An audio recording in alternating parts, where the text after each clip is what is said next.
solo.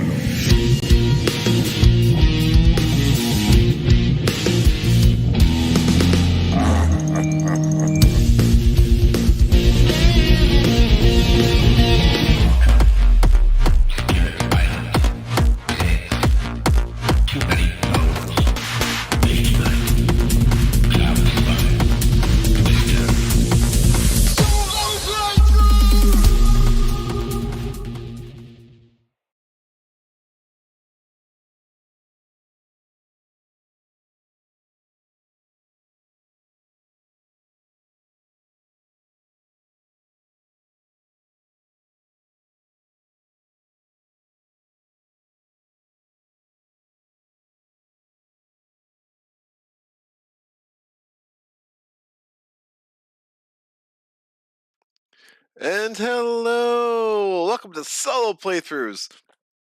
I think that's an improvement over what happened on Tuesday. So, with my voice, yeah. For those of you who may not be aware, yeah, I've been very erratic with my schedule the last week. Partially because of stuff in my house, internet going off because of construction, and the second part is I've been very sick. So Tuesday we kind of muddled through a playthrough of Final Girl, muddled through on numerous levels that did not go successfully. Yesterday I was going to do Gloom of Kilforth and then decided that neither my throat nor your ears should be put through what would have happened had I done that. Took another day, basically spent most of yesterday napping in between reading the rulebook for Aeon Trespass. So that was a fun day, and here we are today. So feeling better, excited to get back to Gloom of Kilforth. This is my second live stream of Gloom of Kilforth. This was a review copy sent to me by All or Nothing Productions. So again, a huge thanks to them. Yarrow says, sound is good. Thank you, sir. Good to see you in the chat. I am excited to be playing some Gloom of Kilforth. I really like this game. I don't know. Like I know it has its a huge share of fans, obviously, but it also has this people who just feel like it's very luck dependent and the keywords. I haven't found that. It's a challenge. It's a struggle. There are sometimes the keyword you need just isn't becoming readily apparent, but I do think there's enough that the game gives you as far as planning and knowledge, and it does reward experience in a way that it's a nice, interesting puzzle. I do like the different skill trees. It does always devolve into you needing to have a lot of combat for the end, but I think that's fine. You can, know that you have to build your character up to that, but your character also needs to be somewhat well-rounded to take care of the other things that the game does throw at you. So I'm cool with it. So I'm excited to get it back on the channel, and let's see how it goes today. I did put the 25 locations. Hold on, sorry, I got a little thing going on. Yippers. Streaming now. Charlie, so stop texting me. Anyway, sorry. So I have the 25 locations set out. Those were put out randomly with Sprawl City always in the center. I just figured I would save everyone the trouble of watching me do that and help just make sure everything was where it needed to be by the time we got this live stream rolling. But that does mean there are 9 decks I need to shuffle. Bernardo Gonzalez, greetings from the Northwest. Greetings, sir. Mike Owens, morning. Sounding better than you did that Final Girl playthrough. Yeah. I hope, knock on whatever substances around you, wood or otherwise, I assume that I will be having to take less breaks than I took on Tuesday as well. There are many things about that playthrough that were forgettable. Yeah, Final Girl is a tough one. I really, part of me is like, was happier with Final Girl when all I owned was Camp Happy Trails and Frightmare on Maple Lane. And I also owned the Carnival of Blood, but I kind of like Geppetto. I find, I mean, Sacred Groves, and I found the Poltergeist just to not work for me on some level. And I do think it's nice to add the variety. I mean, I'll use the house and Creech, Creech Manor. I'll use that house for other killers, and I think I could see using Incanyamba and the Sacred Groves, mixing and matching with other things, but the combination of the two is just really, really brutal. I just find it's a phrase I've come back to more and more as I've talked about Nemo's War. It's just, again, the unmitigated randomness in Final Girl. And I guess, look, it's a short game. I can kind of deal with it, but some of the things of like, some of the things that when a game's rule set makes the game structure itself like somewhat arbitrary, I find that to be an interesting design choice. And by interesting, I mean bad, but that's just my personal opinion. But yeah, Final Girl again was a review copy sent to me of the all of season 1 by Van Ryder. I would still very much recommend anyone who's interested to get the core box, get Camp Happy Trails, get Frightmare Maple Lane, and if you want to expand from there are plenty of options. And I've heard the season 2 feature films I've heard are on average a lot better, which is cool. Now that is said by huge fans of season 1 for the most part, and I still have the Terror from Above vignette that I will get through at some point on the channel, and that will probably be the end of my excursion through Final Girl. Final Girl is not a word, girl, for at least the sake of solo playthroughs. Mike Owens, I've been loving Final Girl, but also haven't gotten around to Sacred Groves yet. I have Poltergeist set up on my table right now. I just haven't played. Inkanyaba versus plus Sacred Groves looked rough. Yeah, Poltergeist, the house is cool at Poltergeist. I have a bias against search mechanics. And like, I mean, I like the idea of searching for items in Final Girl, how that's done. The Poltergeist enemy essentially requires you to search through the items deck until you find one specific card, and then once you find it, if you're not careful, you could lose it and you have to find it again. And I find that to be really broken because it's so luck dependent. I mean, you're essentially rolling a d12, right? And because there's 12 items cards, and you need to find the one. And if you find it in your first 2 or 3 searches and never lose it, like that's going to be an easy game. If you find it in your 10th search, well, you're probably already dead. And I find that to be a little bit weird. There's also some of the Poltergeist events are just really stupid. I mean, like the number of when you can lose 4 or 5 victims on the very first turn, I just find that like a weird thing. Like I understand it's supposed to be a short game, but some of the swings in that game right out the gate are just like, really? Okay, that's fine. And again, on average, I find Camp Happy Trails and Frightmare to have a lot less of that just unmitigated swinginess that some of the other feature films do. But the house is super cool, and I think if you're like, if you really like Hans, or you really like, Freddy or Dr. Fright. I'm sorry, it's not Freddy. Not Freddy at all. Nothing to do with Freddy Krueger. I think it would be a cool setting to throw in the other killers, and I think there is a value. I mean, each feature film is like what, $20. I mean, there is a value for the variety. So, at some ways, I feel like they've gone with quantity over quality. And one of my subscribers, Tom, had a really kind of a long comment about that on my Inkanyaba playthrough that I thought was super interesting. But it is what it is. I mean, and again, if you're a big diehard horror movie genre fan, like I think you might have a lot more touch points with all of it than I do. For me, I've watched horror movies in my life. I'm not a huge fan of them. I'll have an occasional urge to watch one now, and then I'm usually like, okay. I'm more fascinated by horror movie previews, right? Like I find those engrossing, and then when I'm watching the actual movie, I'm like, all right, this is dumb. But that's just me. That's it. Cool. So that's probably enough about Final Girl. Mike Owens, really enjoyed Hans and Camp Happy Trails. Gonna work through each killer and their box before I mix match. I'm also skeptical about Inkanyamba and Poltergeist for the reasons you've noted. I see. All right, let's I think I was Arcane, and I don't know. There are 8 different races, and there are 8 different classes. I think that's how that works. So I'm going to randomize it a bit. I'm going to try to get a kind of a nice variety. I think I was the dwarf last time. I'm trying to remember what I did on camera or what I've done off camera. I'm pretty sure I was a dwarf. So I'll just take one of these. I was a dwarf, right?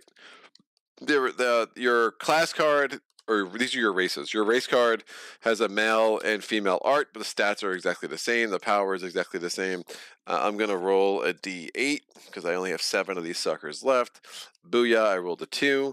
I am now a half demon. That's pretty cool. Cool. I have some really nice horns, and that's great. That's great. I've always wanted a nice set of antlers. Now, they're not antlers, Greg. They're horns. Like, yes, those two. I'm gonna put these down. We're gonna get the class cards. And because was I arcane? I was shadow, right? So I'm gonna take out the 2 ones that are linked to shadow, and now we have arcane, martial, and pious left. So I'm just gonna roll a d6. And I rolled a 4. We are pious. We are a pious half demon. That's freaking awesome. Such an amazing, amazing uh, combination there. So I'm going to take those. We're going to have our life goal. There are 8 of these. I honestly have no recollection what my goal was the last time, and I don't think that matters enough to really care. So I'm just going to roll a d8. So there are 8 different sagas here. I rolled a 3. So not that one, not that one. We have this one, the Trapped Godhead. So, how, for people who don't know, your saga works. Your saga has 4 chapters. Once you get through your 4 chapters, you can go to the finale. Once you get to the finale, the big bad comes out, and then you can go to battle against them. The big bad actually has a better name, which I'm the Ancient, I think it is. So we'll kind of see them as we go. To advance a saga chapter, you need to gather in a solo game. You need to gather all 3 of something that represents all 3 of the keywords at the bottom of each chapter. Once you do that, you can take what's called the regale action and spend 5 gold, and then you can go to the next part of your chapter. So again, there are 4 chapters, so ultimately you're going to need to gather 12 keywords to get up to your finale, and then you have a big bad test that's going to happen in a very certain place. This indeed happens in Misty Fern. Misty Fern, which is... Where are you, Misty Fern? She's down in the corner right over here. So we'll have our saga chapter 1, the Trapped Godhead. Bedtime stories and whispers around campfires have for centuries spoken of a godhead residing in this world. To discover more information about the godhead, you must track down the entrance to the spirit realms by scouring the woodlands and earning the respect of its otherworldly people. The keywords that I require are quest, badlands, and title. Dun, dun, dun. And let me make sure I'm not cheating. I want to make sure I'm doing this setup in order because I'm supposed to go through a deck and get some things. And obviously, if I need a title, I probably should take myself a title. But if that is not the order I'm supposed to do the setup, then I will take an ally like I normally would. Hero starting. Sagas. Yep, I already have my saga. You have your saga before you take your starting rewards. Great. I'm going to take a title, people. So to take the title at the start of the game, you just draw 2 and keep 1, I believe. Yep. And you keep it as a rumor. It does not go into play as an asset. So I'm going to draw 2 of these title cards because I need 1. And again, once it's in your hand, it's a rumor. When it's in play, it's an asset. You're limited to 6 rumors in your hands. You're limited to 6 assets on the table. Those assets can be ally, item, spell, or title. They all give you different abilities. And to discover them, so to take them from your hand as a rumor and put them on the place as on the table as an asset, you need to be in the location that matches the bottom left on the card. So if I go to Spire Tor, I can get there and take a discover action and put out Wild Claw. Wild Claw, when it's out, will give me +1 to my combat. Or I can have the Sect of the Rose. I could place this on the table in the Sacred Grove. And I'm sorry, the Blessed Grove, not the Sacred Grove. How could I ever confuse the 2 of them? That would give me +1 to my influence. Now, you'll note that each of the cards, so all of your potential assets, it has usually 2 keywords. The one will tell you what kind of asset it is. So these both say title. There will also be a word with an asterisk next to it. Now the asterisk in this case says order. You can never have 2 assets that have the same keyword followed by the asterisk. So you have to pay attention to that. So you can only have 6 different unique keywords in play at one time. Those can be helpful because those keywords can actually be used to do a deed which is called Overcome, which is a radically strong ability when it triggers over the course of the game. So it's the more of these keywords you can gather quickly, the more chances you are to be able to use that deed, overcome, and kind of move on and do other things on your turns.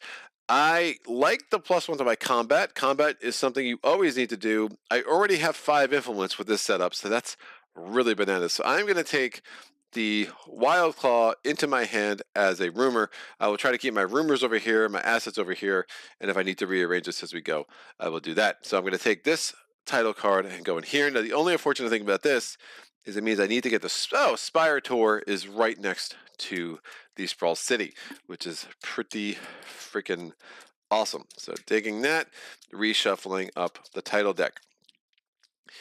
We're going to start the game with our hidden token. So we'll talk about that as we go. We start with 1 Fey token. I do think that's an underdeveloped part of the design. I am surprised it's so hard to get Fey tokens. Fey tokens can be spent once a round to get a added success to a roll. So it can be super, super helpful. We will start with 4 health on our dude. Barp, barp, barp, and burp. And we're going to start with exactly 1 gold. No burping needing for that. The half demon says not all of Val heritage are intent on destroying the civilized races. He has a heroic skill. He can add +1 to my tested attribute value in each test against a demon. That's correct. Forget those demons. They're the worst. Then we have the priest. So I'm a half demon priest. I'm really loving this, man. Class: as gloom and despair spread, many return to prayer in the old gods. The priest welcomed them with open arms. Fantastic. My starting stats are going to be 3 in combat, 3 in study, 1 in sneak, so my evade value is pretty garbage, and 5 in influence. Hold on 1 second.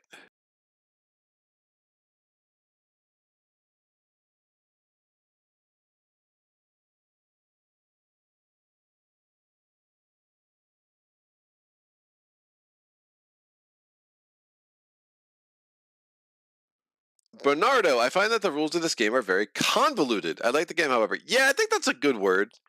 I think that the rules, when you understand them, are actually quite good. It's a tight rule set. It makes sense. Um, I think the rule book is really bad. And I can't always figure out why a rule book's bad. I just know I read this rule book and I'm like, you have made this sound way more complicated than it is. And that's not a good thing, right? It puts a barrier to entry. I've actually emailed with Tristan about that.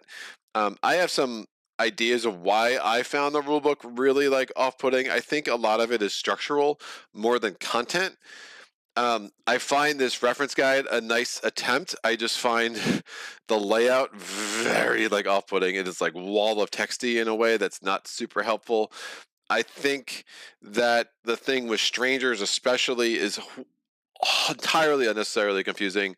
But I don't, again, I don't think the rules themselves need to change. I think the way you refer to things, I think there could have been a little bit more streamlining of the rule structure to explain what's supposed to happen. That would, if you essentially could make me be playing the same game without all the mental work that had to go into actually learning what the rules are supposed to be. And again, one of the things that I really appreciate about All or Nothing is that Tristan is one of those designers that is there. Like he's in BG forums, he's answering questions, he's very accessible in that sense, as much as a designer should reasonably expect it to be. And he's done a lot of answering questions in FAQs and BGG threads to make sure that people understand how they're supposed to play his game. Now, again, that's a lot more lift. I mean, as someone as, especially as a content creator, where I'm expected to get the rules right as much as I can, going through that thread and reading 120 questions and answers. It's not my idea of a fun time on a Saturday afternoon, as was the case in this situation. But it's part of, I think, what goes into a lot of modern games. Games we've gotten a lot way more complicated, and the reality is when you're producing a game, there's only so much playtesting can do, and then once a game gets out in the wild, so to speak, then all of a sudden you start realizing, oh, edge cases you didn't anticipate and stuff like that. And again, the least you can, having someone like Tristan who's like making sure that there is more out there to understand how to play this game correctly, I think is super cool. But yes, convoluted. It seems like it's a very fair critique. I do need to grab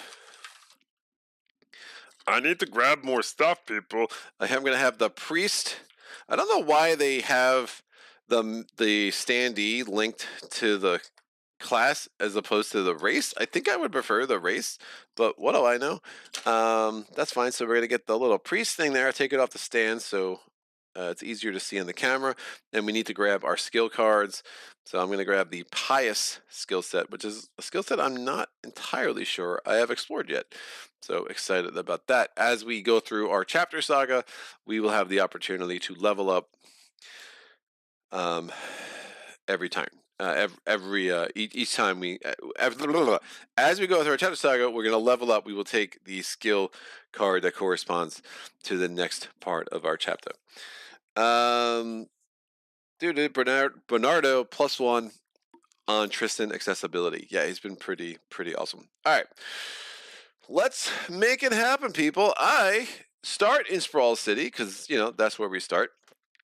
And I'm going to start in Dawn to get 1 action point. So these little black hearts are representing. Oh, those are really way too dark. I have the settings. Can you see those? that's not going to be a good thing. I'm going to use obstacle tokens to represent action points because those black hearts are way too dark. I'm sorry about that. All right, I should have tested the lighting today.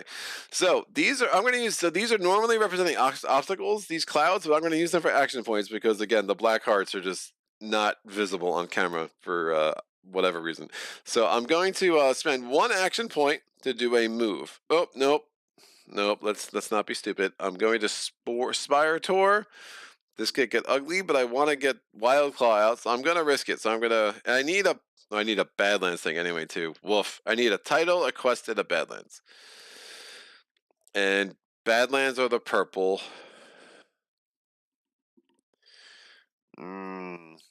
And Spire Tour isn't really near any of it. I think I still do this. I can always escape back to Sprawl City if I need to, but I'm going to spend 1 action point to make myself hidden. There's some excellent benefits to that.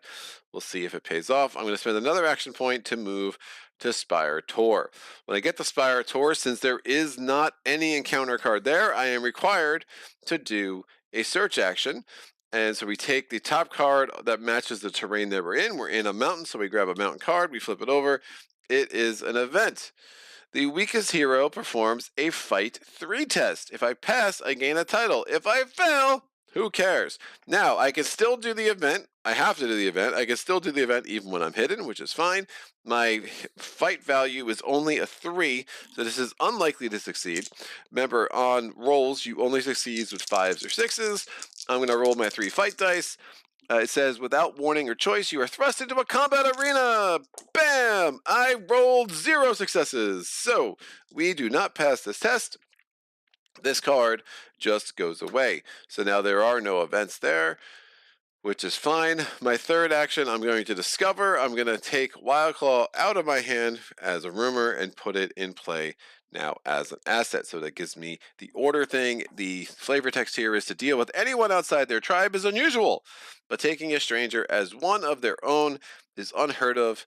An alliance of this sort would have to serve their own agendas.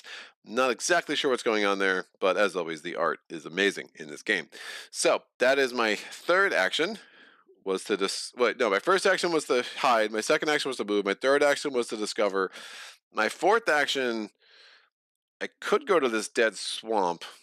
That probably makes some sense. Yeah, I'm going to do that. So that's another Badlands location. Remember, I need quest cards and Badlands cards. Oh, I never got my foe. Who was my foe last time? I don't remember any of these things. I should probably look into these. If someone remembers who my foe was last time, I will not use them. But there is one thing I did forget to do. So I'm going to. There's only 4 foes in the game, and they come with different plot cards. I rolled a die. I rolled a 4. Was I the Abyss last time? I don't think I fought the Abyss. Did I fight the Abyss? I don't know. They were all freaking ugly. I think I fought the Deacon. I don't know. If it was the Abyss, someone can let me know, and I will try to switch it up if it's not too late. I don't find a huge flux from a gameplay standpoint of what's going on. So the Abyss, we're fighting against the Abyss this time, so I'm going to put her ability card over here. There's some special rules with her. She's a big fan of, what does she do? She's a big fan of quests, so we have to make sure that we get rid of all the quests as much as we can. Now we're going to take these 6 plot cards and we're going to put them underneath Badlands locations. And when the Badlands location falls into Gloom, it will also bring a plot card into play. And there are 6 of them. We're gonna want to get rid of all 6 as soon as is reasonably possible. So you do not have to put them under the locations at the start of the game. I do. Just make sure I do not forget to do it when the locations fall into Gloom. The rulebook does suggest that you do this, and it is a suggestion that I think is an excellent one. So sorry about that. I think we're all good. Now, so my 4th action, can you believe it's still the first turn, but at least all the setup's done now. I'm going to move to the Dead Swamp. There is no encounter card. The plot card underneath the Dead Swamp does not count. We're in a Badlands, so we're going to draw a Badlands card. And what is it? It's a quest! Yes! Big fan of quest, people. So the quest, it has a weakness to Marshall, which would have been great if I had a Marshall thing, which means that we could have just used a deed to take it away. But you can't do deeds when you're hidden, but that's a whole other thing. We can choose to be unhidden at any point. Again, there's a lot of little nuance in these rules. A series of riots and a recent prison break have made these lands more dangerous than usual. You must capture the ringleaders. And that will just go there. That is the end of my 4 actions, so I am going to make camp. And then we're going to go to the next part of the round. The next part of the round is going to be night.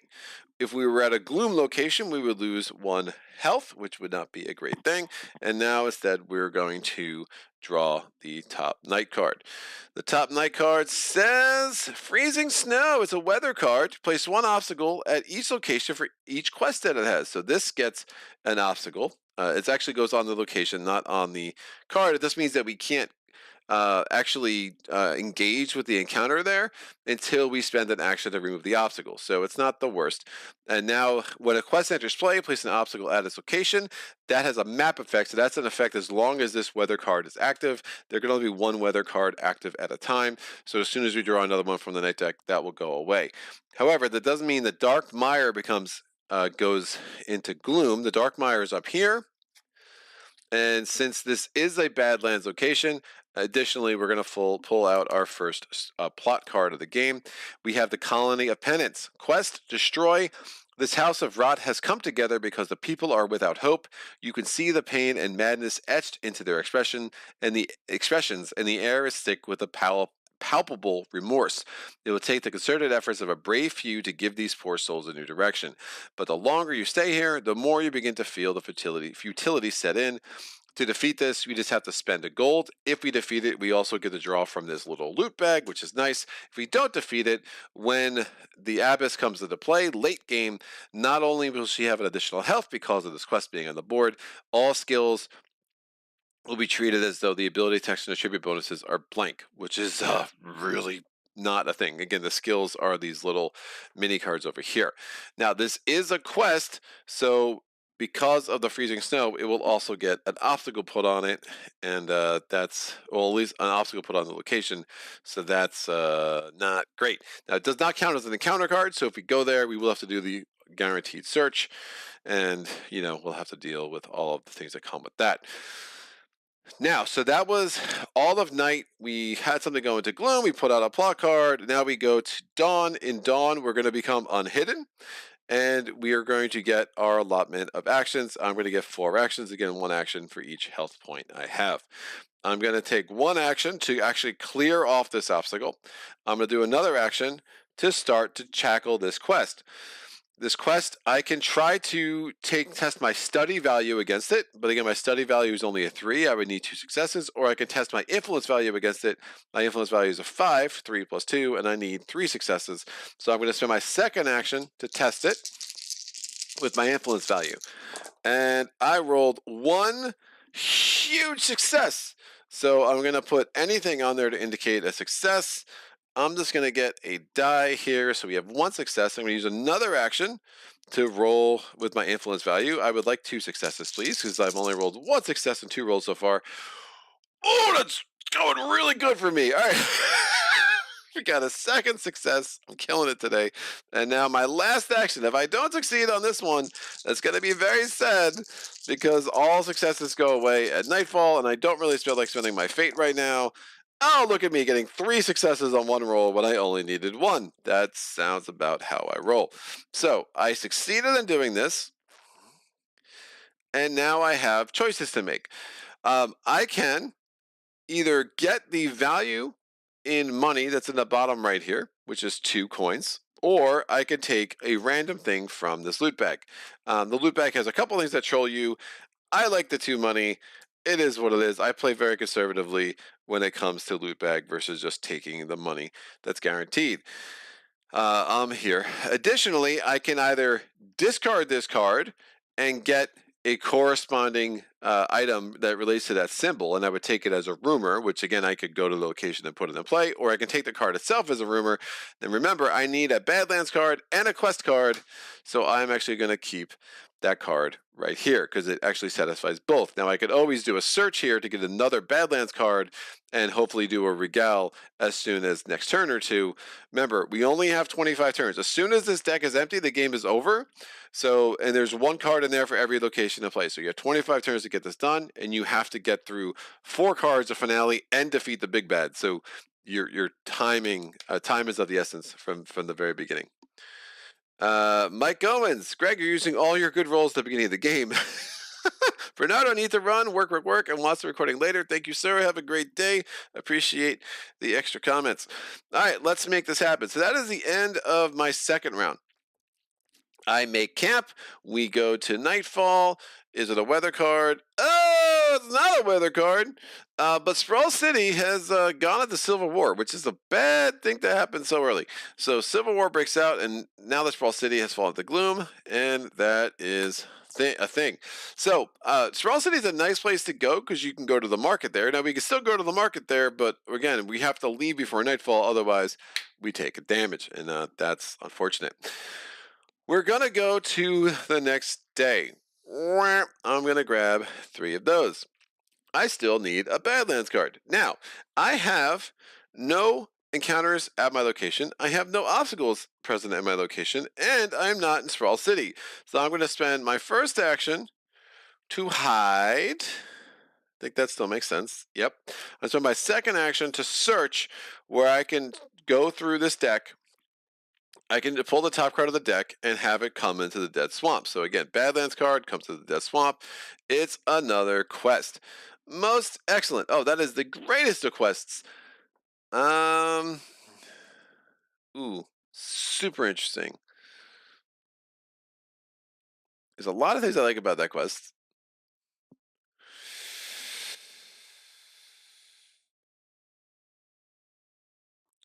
Yeah, we'll do that. All right, so now my third action, I'm going to get rid of this. Oh, when the quest comes into play, guess what? An obstacle still comes into play because that weather card is still active, so I should not have covered that up. So my third action is going to be to clear the obstacle that would have been placed there. And my fourth action is maybe I get lucky. I don't know. Let's see if I roll 3 successes again. My fourth action is I'm going to try to clear this quest.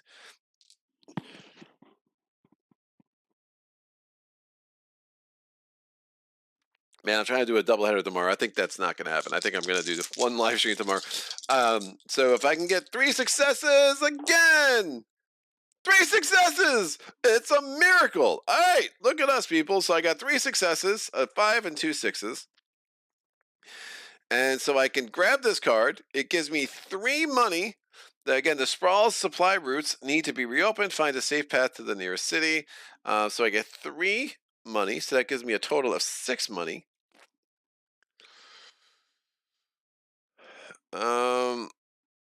I can keep this as a rumor, and now it says map trophy. A trophy is once I've overcome it, it can lets me do I can do a free market action, and that's really tempting. Except I'm gonna have to if I spend the money, I'm going to lose the money I'm gonna need to do a need to do a regale action. So it means I'm gonna be delaying leveling up until I get some more moolah. but it seems like a very good idea. So I'm going to do a free market action. Now, when you do a market action, you draw 3 cards from one deck, and you have the option to buy one. When you buy a card through a market action, it does not come into your hand as a rumor. Instead, it goes into play as an asset. So I can get all of these things. You are too expensive. I'm going to take the Thunderhammer. Map hero: when a battle starts, your foe loses 1 hit point. If the foe has no hit points left, skip the skirmish step. So forged aeons ago in the depths of Lava Canyon, the hammer's Kellet's wrath is unyielding. So I'm going to put this here, and it's going to cost me 3, and it goes right into play. And it's an item, and it has the asterisk keyword of weapon. So I have 2 unique weapons in play, 2 unique keywords represented in play. But now I'm down to 3 money. I need 2 more money, and then I can do a regale action. So best to get working on that. That is the end of my 3rd round. We're going to go to the next night phase. Bam. The Orc Assassin. Discard a stranger from play. There are no strangers in play. The Orc Assassins are lethal, merciless, and unerring. The Endless Barracks falls into the gloom. So another Badlands location. It gives us another plot card. This one says, Abandoned of Penance, the quest assists. The abandoned have no hope and no possessions to their names. They await the merciless approach of the abyss with a horrifying submission. A charitable nation could sway them back to the ways of the world instead of driving more souls to the ancient's evil will. To defeat this, we need to sacrifice an item. So that means we have to have an item in play, and we have to choose to sacrifice it. It is not a rumor, so that's a little unfortunate. And the ancient ability means we will not be able to heal hit points during the combat with the abyss, which honestly you're not doing much of anyway, right? That's not in play. I don't think those. Yeah, I guess you would have things that maybe you can heal during combat. I don't know, but you wouldn't be that. Those only apply in the combat with the agent, so it's not a global effect otherwise, unless I've been playing this game very wrong, which is possible, but I don't think is what's happening here. So this goes away. Because that is a quest, we get another obstacle, so I am hopeful to get another weather card soon. There are worse weather cards, but there are definitely better as well. So my turn. So I'm unhidden. I really just need 2 money so I can do a regale action and start working through my personal quest, right? Because I already have the title card in play. I have a Badlands card. I have a quest card.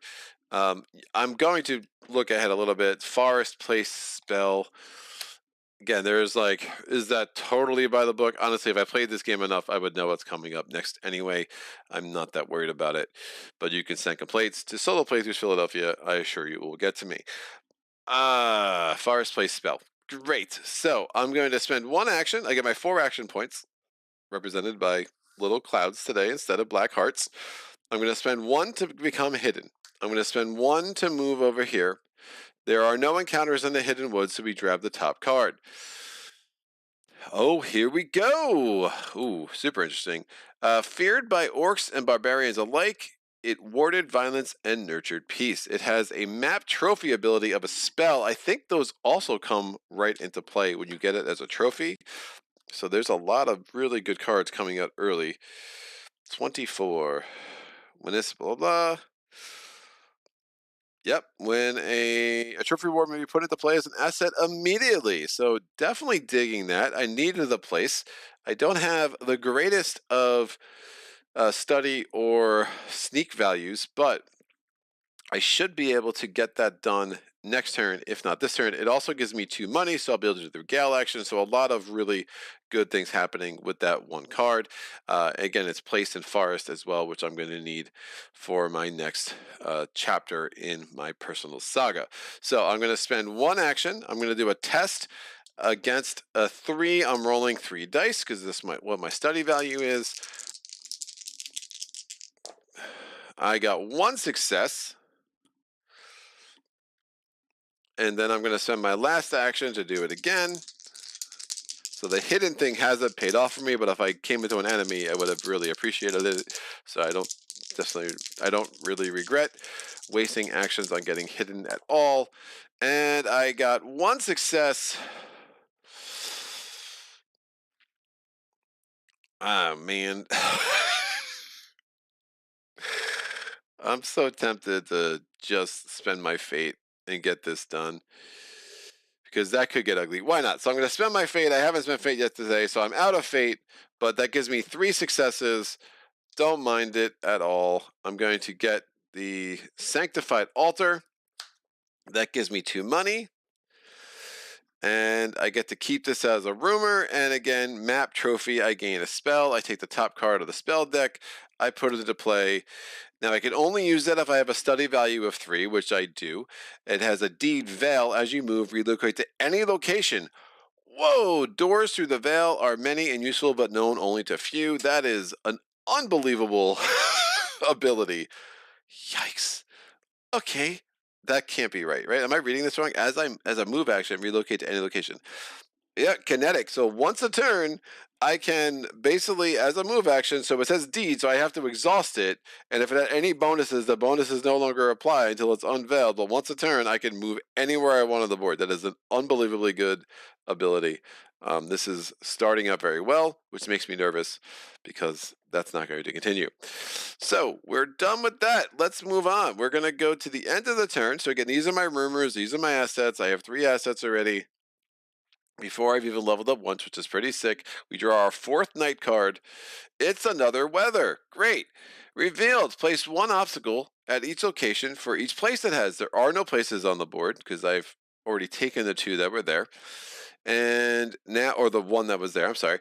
When a place enters play, place an obstacle on it, and the verdant fields, that's a tough word for me, goes into gloom, and it replaces this weather card, which is nice. I was getting tired of you. That is done. We now go to dawn.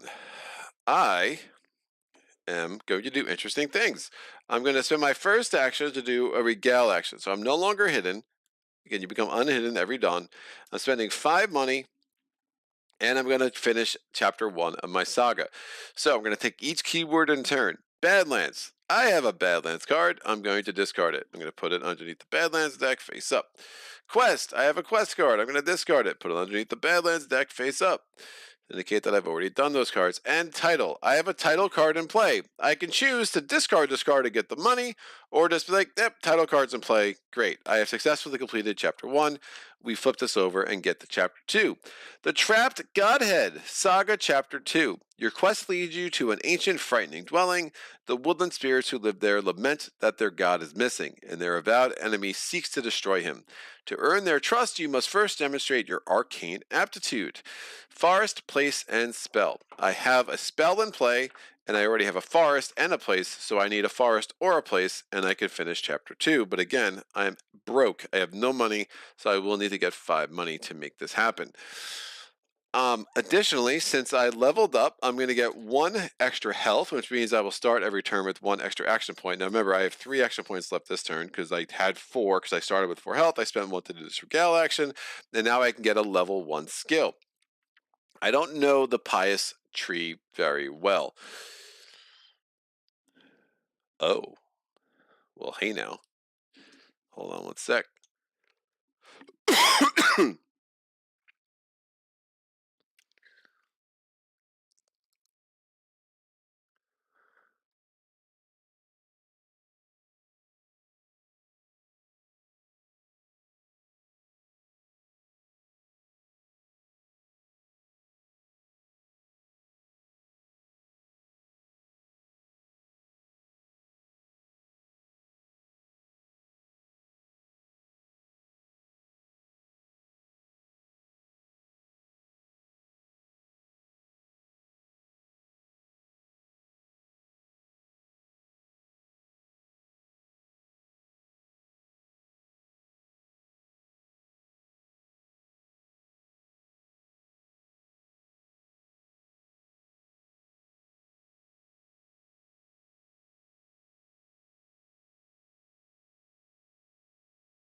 I'm sorry.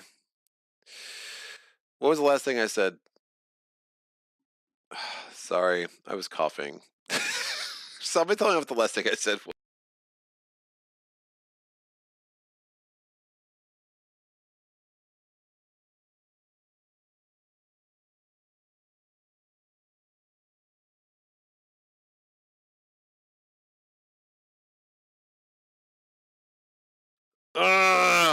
No sound, not really good on lip reading. Sorry, Vincent. He's back. I am back. Kind of. I'm mostly back. Okay. Let me talk about strangers. So, I'm pretty sure I don't know what I said other than strangers. I did an encounter action because I need a forest thing.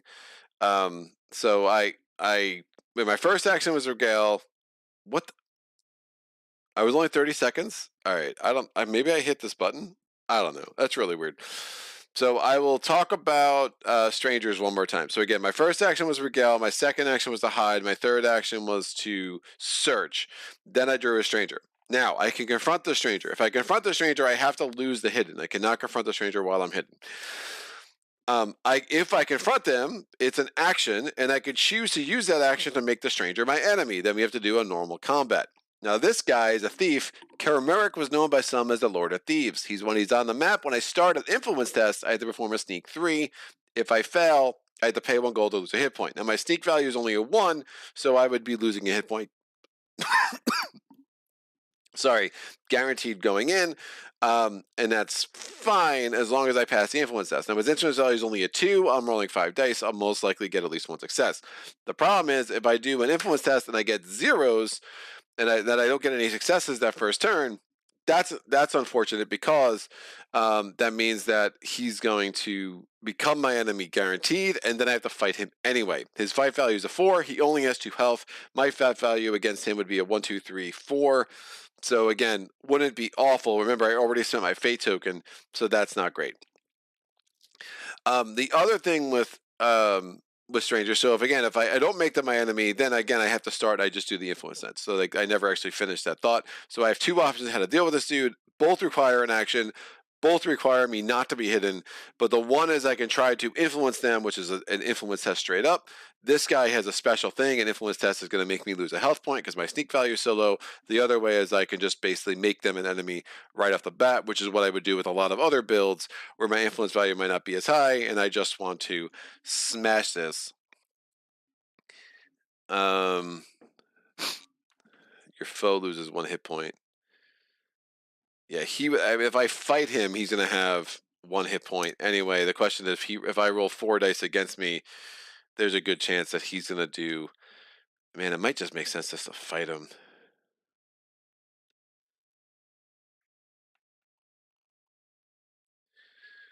So I'm losing a health anyway from influence. I'm rolling 4 dice. If I fight him, I have to take the money and I have to take the rumor. I can't take a loot token, nor can I take an ally. But honestly, I want the money and the rumor anyway. So I think with my last action, I was initially leading just to leaving him to the next round. But the fact that I'm going to lose a hit point anyway, I think the gamble makes a little bit more sense just to fight him. So I'm going to use I'm going to take the hidden token away. That's not an action. It's the thing I can do. Mike Owens, at least it's been a while since you last did that on stream. Yes. I did that like a lot for like a 2-week period at one point, and that was special. That was me at my absolute best, people. I wasn't even sick back then, so at least today I have a mild excuse. I'm gonna spend my last action to just make this dude an enemy. So he is a foe to me, not to anybody else.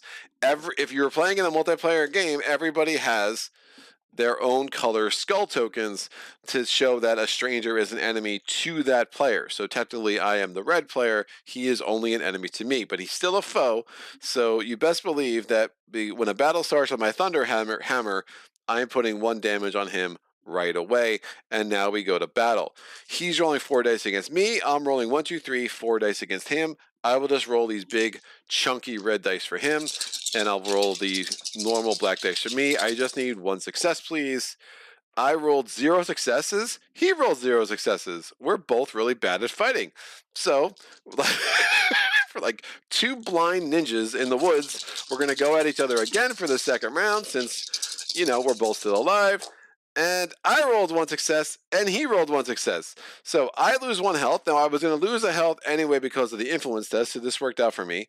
If I had any action points remaining, I would also lose an action point for each health I lost. I did not. That was the last action of my turn, so that worked out. And he now loses a health. So he was a pretty weenie villain, and he only had 2 health. And again, I have no options. I have to take the money. I want the money anyway, so I can do my next regale. And I have to take the card as a rumor. So he's super dead, and no trophies for him. All right, that is the end of my turn. We go to the next round. Booyah. That's a place. Great. The Veil of Fog, another weather card. So, Veil of Fog, each hero is limited to 1 move action each day. When the night begins on the 3rd day after this card is displayed, discard this card. Green Meadows is now in the gloom. Barrowmore is here. Green Meadows is over here. That doesn't really matter when my 1 move action can be anywhere on the known planet, but I will put a die up here to start tracking the 3 days that this is going to be in play. It will leave play earlier if another weather card comes into play in the interim. I'm going to take a drink before my voice starts to rebel against me again.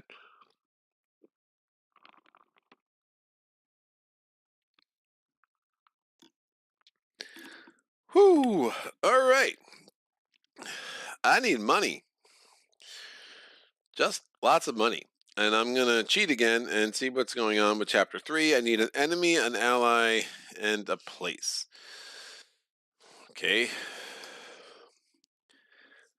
I'm not excited about sacrificing an item. I do not want to sacrifice the Thunderhammer. We saw how useful that was already.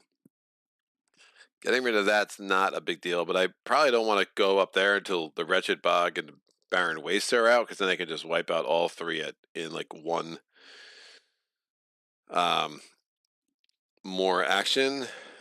But man, do I need money. I also need an enemy, apparently. And I need an ally. Now, the best place to get allies are going to be in the plains locations normally. So let me do this. I have sorry, I get 4 actions. I'm going to spend 1 action to do a rest. I only get 4 action points even though I have 5 health max, because again I'm down to 4 health because I lost a health during my battle with this dude last round. So I'm going to spend 1 action to rest, which means I get a health back. So next turn I'll start with 5 actions unless I lose a health again. I'm going to spend 1 action to hide. I'm going to spend 1 action to move, and I'm going to use this deed. I'll use the black to mark what deeds I've used. I can relocate to any action. Normally, if you're supposed to val something, you exhaust it. There's not enough table space for that, so forget that. I'm just going to use these hearts, and I'm going to move over here to Windy Valley. Again, normally movement is only orthogonal or cardinal directions, as they say in Aeon Trespass, which I'm like, oh, that's another way to say that. How clever. And now I go to Windy Valley. Windy Valley doesn't have any encounters, so at last we have to pull an encounter. It is another quest. Map trophy, 1 ally. Well, I need an ally. Isn't that just freaking perfect? This only places. Nope, that's not even a thing anymore. So quest, destroy, planes. It's only 1 money, so I probably would take a loot token.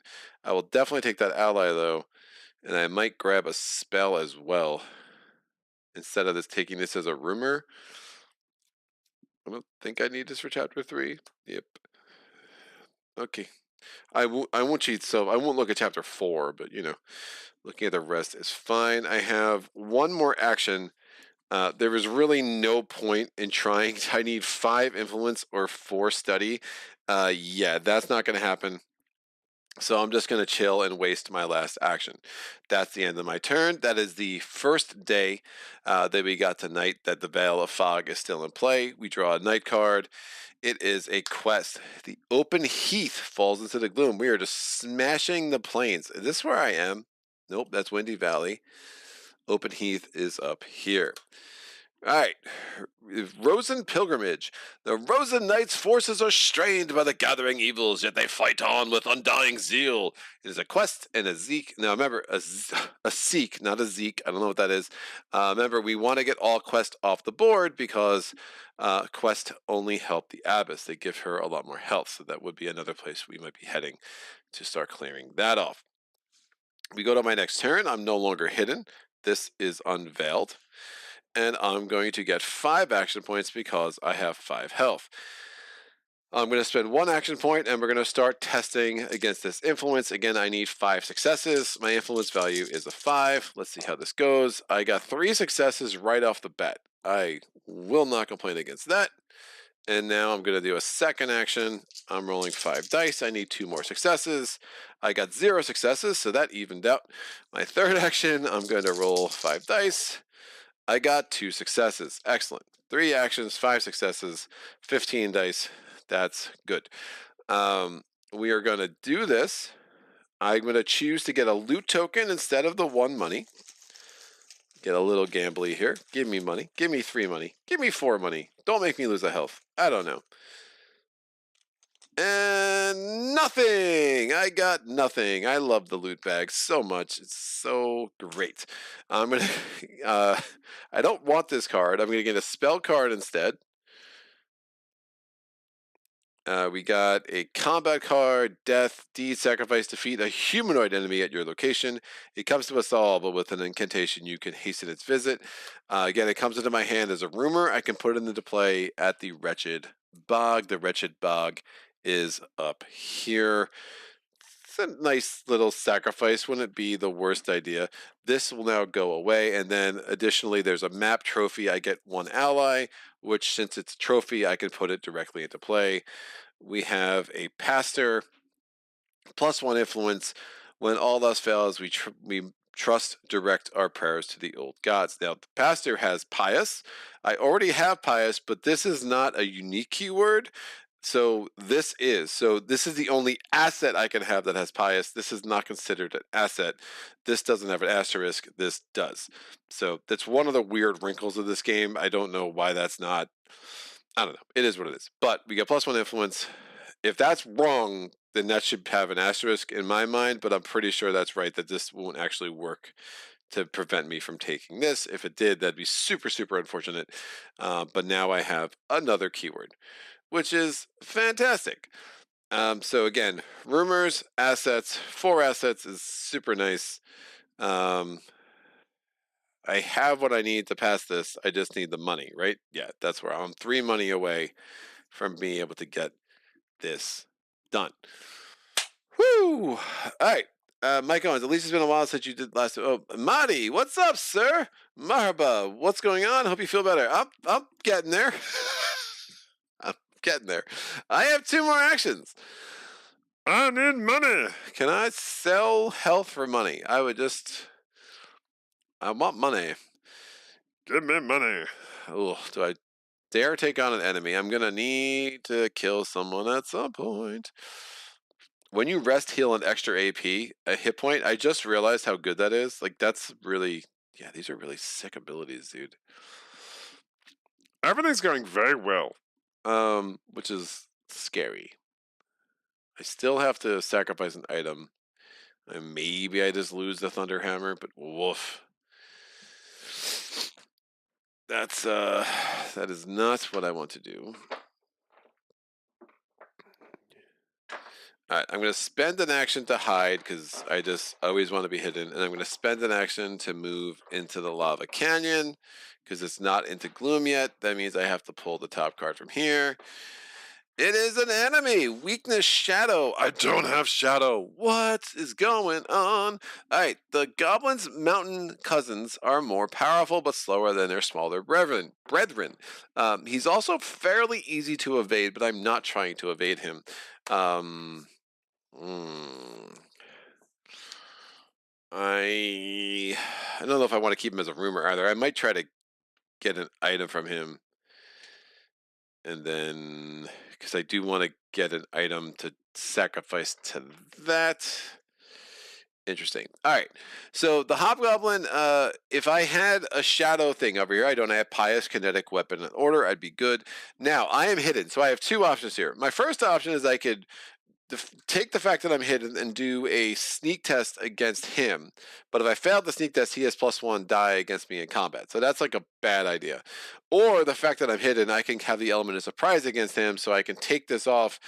We combat immediately, and I get +1 die. That is obviously what I'm going to do. So I'll be rolling 1, 2, 3, 4, 5. Now I only get +1 die for the first round of combat. So I have 5 dice against him. He's rolling 3 dice against me. And remember, because of my Thunder Hammer, he already starts with 1 damage. So he has 4 health. So I need 3 more successes. He's only rolling 3 dice, however. And if he hits me a couple times, I have my little pastor here, which will allow me to heal. The other good thing about combating late in my round is I have no action points to lose. So, again, not terrible. Yeah. Now, unlike the stranger, if you turn a stranger into an enemy, you have to take the money and you have to take the rumor. Enemies are not the same. I don't have to take the money. I can take a loot token. So straight up enemies. When you turn a stranger into an enemy, you have limitations. An enemy doesn't have limitations. I can take the loot token because 1 money is probably not worth it, and I can choose to take an item instead of taking him as a rumor, which is probably what I'll do. Just to give me some options on how to deal with that quest card over there. So, first round of combat, I rolled 1 success. He rolled 1 success, so he's got 2 damage on him. I take 1 damage. If I had action points, I'd have to lose it. I do not. I lose my bonus die because the surprise element no longer applies, and we go to round 2 of combat. I'm rolling 4 dice. He's rolling 3. I got 2 successes. He's got 1, so I'm down to 3 hit points, and he's super dead. He's down to dead hit points. Excellent. All right, so we're going to go ahead and take the loot token.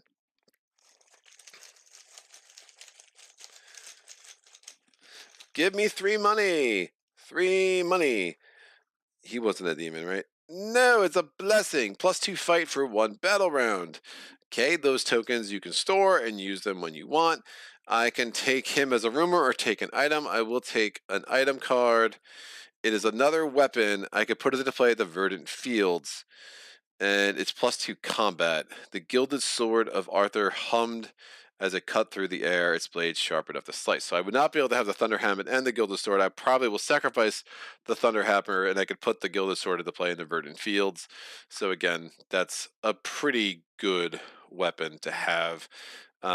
Effectively rolling 2 extra dice, the chances are that will even out with just the guaranteed 1 hit point, anyway. I'm going to start stacking my rumors here because I'm running out of room. I'm stacking the rumors because I'm running out of rumors. Or there's a joke in there somewhere. Someone smarter than me can figure it out. All right, this thing goes away. Now, I'm still broke. I want money. So this isn't great, and I'm down to 3 hit points. So yeah, we'll have to figure this out. That is the end of my turn. We're going to go to the next turn. This is the second time that we've had the Veil of Fog in play. This comes out is a Tribal Tithe. All right, each hero must discard 1 rumor. Okay. I don't want to discard these. I guess I don't really need this spell that bad. It's fine. This is stronger. I would need 5 study value just to even be able to use this. That's not happening. So I'm going to discard this rumor. The savage wild claws will not be satisfied without tribute.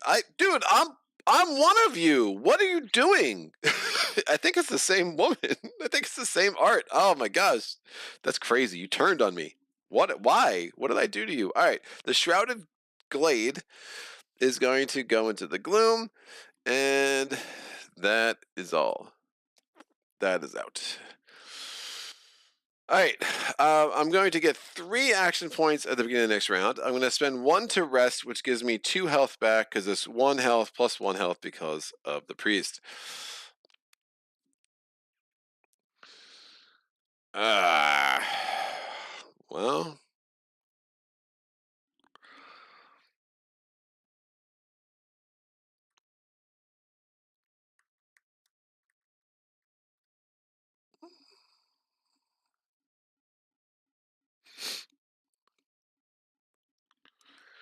Mm, having 2 action points left is rough. Do if I this obstacle is going to really slow me up. Plus, I'm gonna have to draw an encounter card because the plot card itself does not count as an encounter card, so that's a whole bunch of nonsense. But I think I just do this anyway. So I'm gonna spend an action to go hidden. I'm gonna spend an action to move into here. We draw an encounter card from the Badlands deck. It is a quest. Perfect. Slavers have been abducting city folk to take away on their ships. Stop them. So 3 money for doing that. That's a perfect card for me, and that will just chill there. I make camp at the end of my turn. I am going to lose a health because I am in a gloom location. We will make that work. We go to night. This is the 3rd time this has been in play, so the Veil of Fog just goes away. We draw a night card. It is the Warm Sunshine. When breaking camp, each hero gains 1 move action point. Both fingers of light pierce the gloom, lifting spirits and restoring hope. But the lush jungle, despite all the flowery language, the lush jungle is like, forget all that. We're gonna go into the gloom. Where are you, lush jungle? If you were a lush jungle, where would you be? You would be right in front of your face, Greg. That's where you would be. Excellent. Now, when you lose action points, you can choose to lose an action point like this. So one of the confusions I had in my first playthrough on the channel was if I had action points from some tokens, could I be forced to lose that if I lost hit points? No. But you can choose to lose those hit points and action points. And if those are the only action points you have left, because you've spent all your tokens, you would have to lose that as well. So again, there are like 3 sources of action points. The primary ones are your tokens you get for your health. The secondary ones are any additional ones you get from a thing like Warm Sunshine. And then the tertiary source are going to be any action points you get from loot tokens. Woo! All right. So we go to the next turn. I'm going to get 4 action points. I'm going to spend 1 to clear this obstacle. I'm going to spend 1 to clear this plot card. Oh,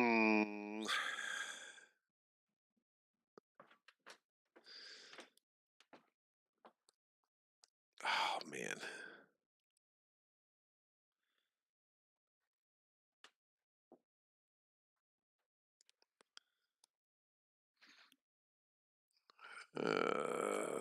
It's going to be...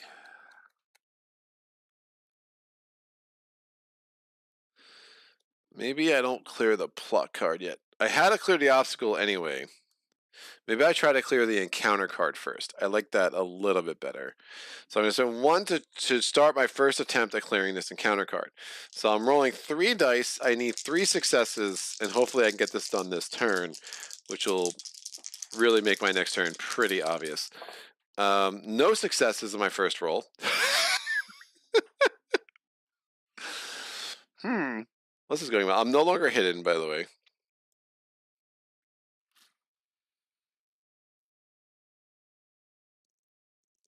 Woof.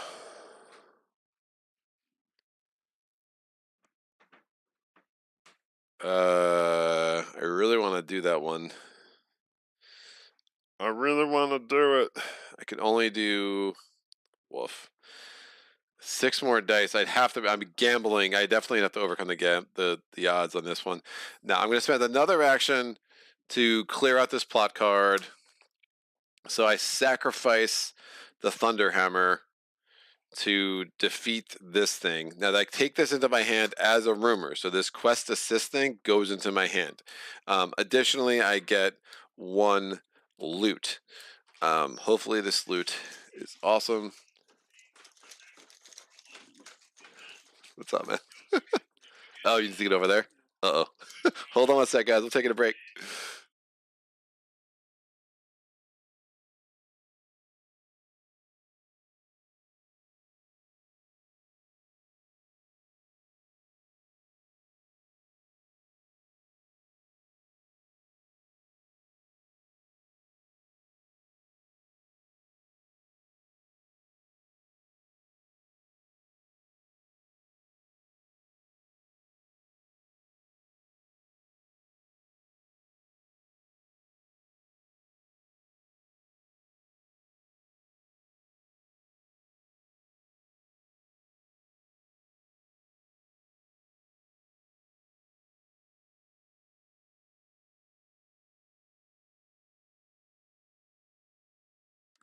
Sorry, I had a panicked electrician coming down looking at my breaker. Dude, it's chaos in my house. All right, what do I do? I'm taking a loot token.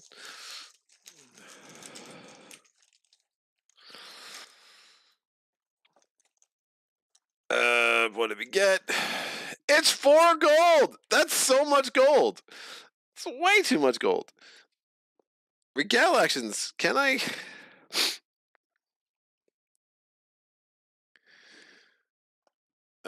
That's good. I still want to do that quest, but maybe it's not as important. 3 money is nice. I want to go down to Verdant Fields too, right? Can I do a discover action if something's there? Yes. There are certain things you can't do if there's an encounter card there. Remember, I have a free move. I can always heal 2. I want to get this Gilded Sword out into play sooner rather than later. I can do the Regale action now, which would give me another hit point.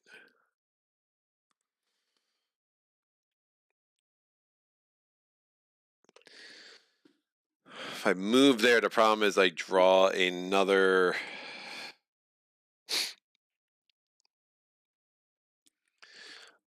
thing in play. I cleared that out. I could gamble this won't be an enemy. If it's an enemy, I'm in serious trouble, so maybe that's not worth it. Yeah, I'm going to spend this action point to hide, and then remember I still have that action point from Warm Sunshine. I'm going to move down here. We draw a card. Is it an enemy? No, it's an event. Revealed, strongest hero draws 1 stranger from the Plains deck. Put that stranger into play at the enemy with their enemy token on it. The stranger gains +1 fight with it until it is defeated. Woof. So we are fighting. That's interesting. If I lose the rest of my health points, that'll be super bad. And remember, I don't have the +2 from this. So this is like the worst card I could have drawn by a pretty wide margin. So Plains deck. I'm drawing cards from the Plains deck until I get a stranger. Stranger. You're not bad. It's +1 fight. So he has 4 fight, but he only has 3 health. This could get hairy real quick, and I don't have my sword in play. So all of this worked out pretty sketchy. There is a retreat option, right? How does that work?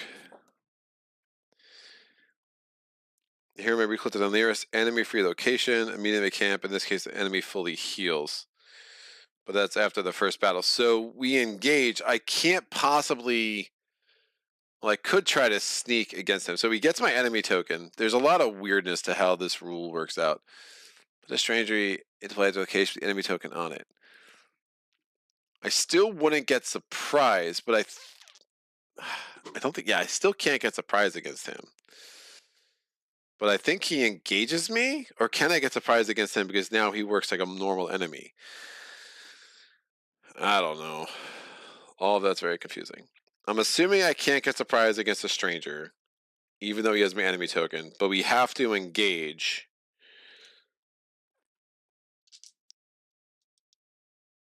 And... Or I feel like I should be able to get surprised against him. But it's 1 die. I'm not going to stress it. but we're going to have our first round of battle. So, again, engagement is like an automatic thing if you're in a location with an enemy and you're not hidden. I don't know if I could have tried to sneak around him, but I have no more actions anyway, so I couldn't leave anywhere. So this isn't great. I really don't like how this worked out. All right, let's hope I roll well. So he's got 3 health. I have 4. We're both rolling 4 dice because he has +1 to his value. Oh, I can get +2 dice. He's not a demon. I'm going to use this blessing. I get +2 dice for 1 round. I think that's a good time to use that. So I'm rolling 6 dice to his 4, and let's hope for 3 successes. I rolled 1 success. Oh! He rolled 1. I think I'm just committed. I mean, this is where this whole game can go to crap for me. I'm rolling 4 dice. He's rolling 4. I rolled 1 success. He rolled 2. Oh, that's.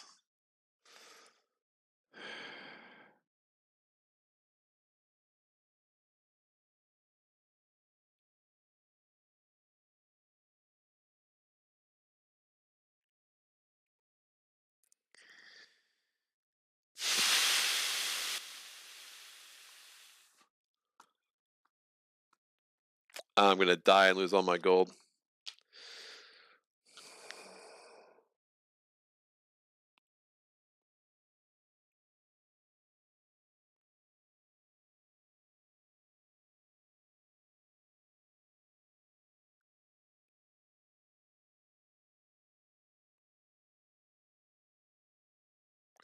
Yeah, death's like super punishing.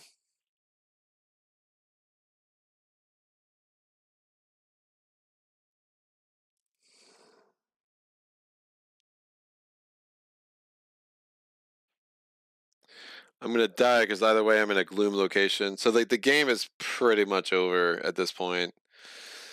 I don't know how you come back from that. I forget the hero death rules. It's something to avoid. Because now I'm just like wasting actions.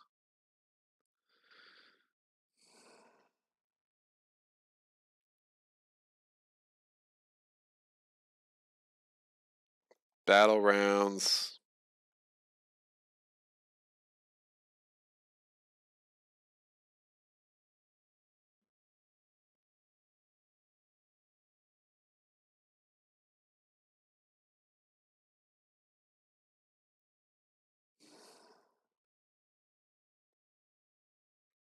I could do simultaneous defeat, which wouldn't be crazy. I was really trying to get this gilded sword out. Woof. I'm just losing all my gold, which means I can't regale, which means super badness. I was thinking I was getting a little greedy because I had the passer. I was like, it may be helpful. I mean, honestly, most of the planes deck would not have been a bad pull. The fact that I pulled that thing, which made me pull an enemy, which now he's going 4, then I just rolled like garbage, is a bad mix. I mean, I could get a stranger won't give me loot either, so I can't even heal that way. Now live at my channel, Gloom of Kilforth. Yeah, thanks. You guys are Johnny in the spot.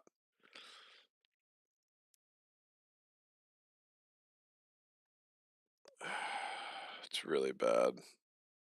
Just that losing all your gold is like so gross. So gross. Because like again, I'm gonna get 1 extra gold, and I get that rumor.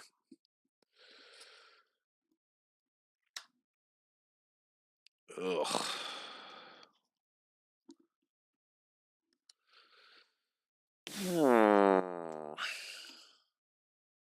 This has not gone well.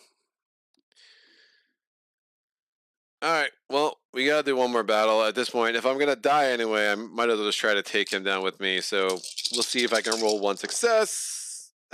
I rolled 7 successes. Now this is where I finally rolled 2. He had me down to 1 health. I'm down to my last health. He's also down to no health. So let's see if I can get 5 gold back real quick. So, foe defeated. Yes. It's an enemy. This card I think just goes away. I have to take the 1 money here. It doesn't matter, and I have to take this card as a rumor. Now I check my health. I'm dead. I lose all my gold. I have to lose 1 rumor or asset. I will lose this rumor. This does count as a rumor, so we just lost one of those plot cards. And then I relocate the Sprawl City and make camp. I lose all my health, but the next day I think I start with 2 health. Is that right?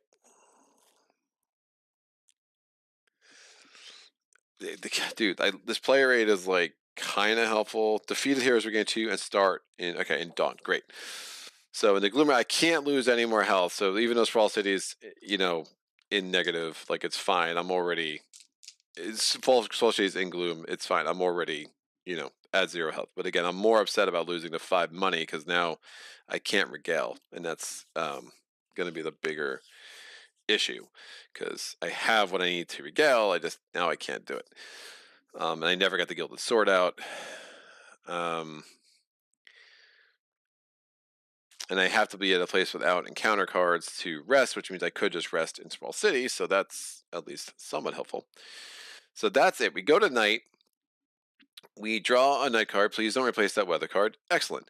Wave of Doom. Enemy undead places at the Dead Swamp. The Dead Swamp is another thing. So this is here. We're going to get another plot card.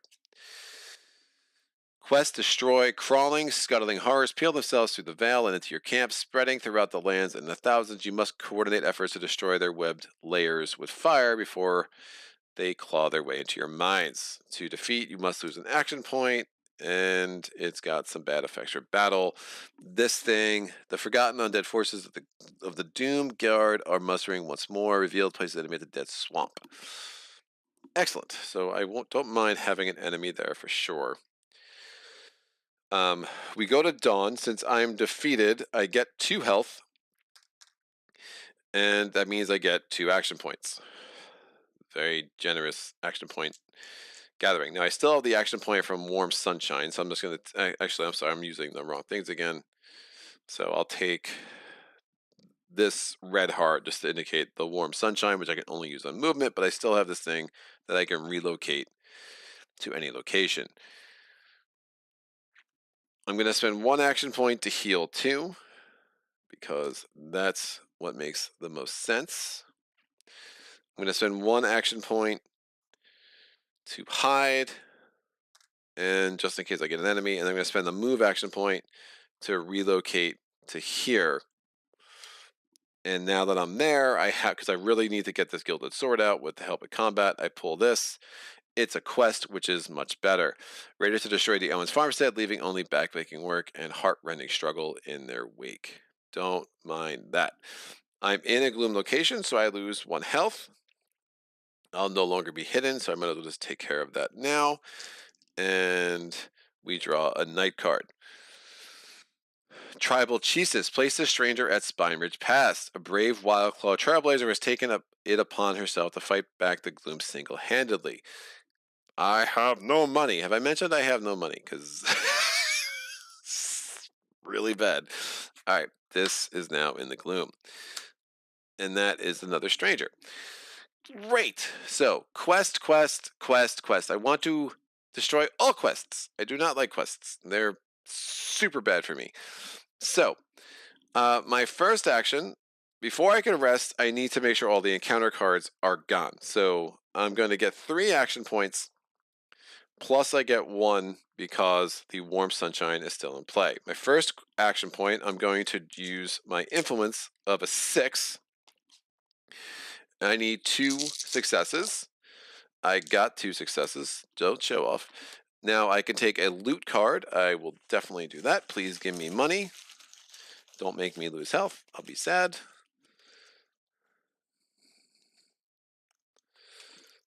I hit a trap. I lose health. which also makes me lose an action point, which was so unbelievably predictable. I'm going to spend another action point to gain 2 health thanks to the pastor. The pastor is coming in very nice. And then I have this move action point, which honestly, I'm just not going to use. Woof. All right. I love the trap. So we've pulled 4. Let's review. I've pulled 4 things from the loot bag. This is why I hate the loot bag, and this is why I don't do it. I've got nothing. I got +2 fight, which ended up basically getting me no extra successes. I rolled 6 dice and only got 1 success. I got 1 lost hit point, and I got 4 gold, which I had to lose when I died anyway. Yeah, the loot bag is not my friend, dude. All right, now I can keep this as an asset, or as a rumor, or I can draw to try to get a spell. I don't know. I'll just draw to get a spell. Spells can come in handy. What do we get? I can put this in play to Verdant Fields. Oh, I'm at Verdant Fields. I can sacrifice this to heal back to maximum hit points. Oh boy, that is super exciting, and I will put that in play. That will make me happy. All right, I'm going to lose a health because I'm in a location that has gloom. I draw a night card. Hey, it's another map tile, and it's a really bad, another weather tile, and it's the worst one in the freaking game. And I wish this one had a thing where it only lasted 3 rounds because this is game-breakingly bad.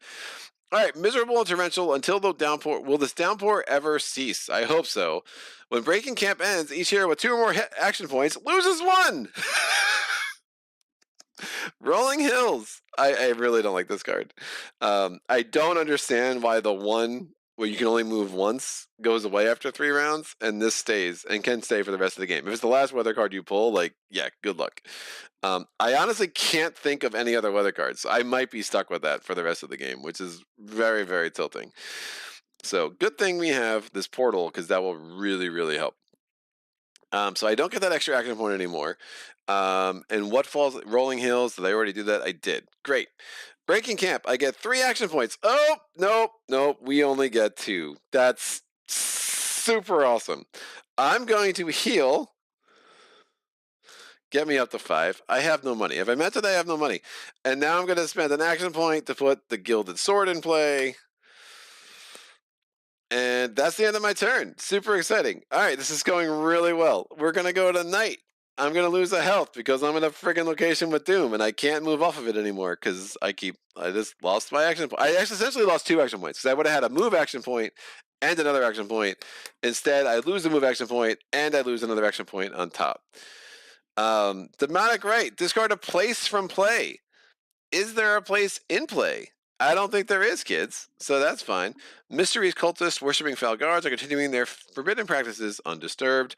We go Lonely Gorge goes into the gloom. Yeah, we're losing a lot of locations. This is turned on us very quickly, kids. There's 1, 2, 3, 4, 5, 6, 7, 8, 9, 10, 11, 12, 13 cards left. I really don't think there are any leather cards left that I can think about. I get 4 action points. Oh, guess what? I only have 3 because of pouring rain. Oh, it's so bad. All right, I'm going to spend 1 action to put Soothing Touch back into play because I'm in the Verdant Fields. It's a nice little spell that I can use to completely heal.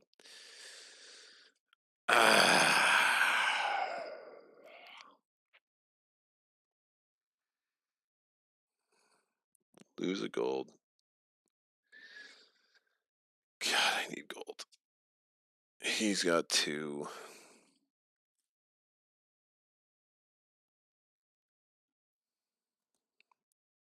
My combat's super good now.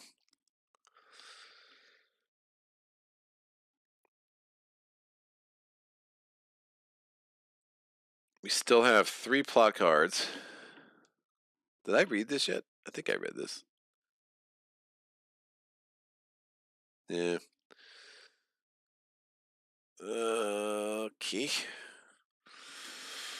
Alright, I'm going to use an action point to hide, and then I'll use an action point to move to the Windy Valley, which is not in the gloom for, once. We draw this. It is a stranger. Weakness order. Oh, I can just defeat it right off the bat, kids. So as a deed, overcome. I am present. Encounter has a weakness keyword.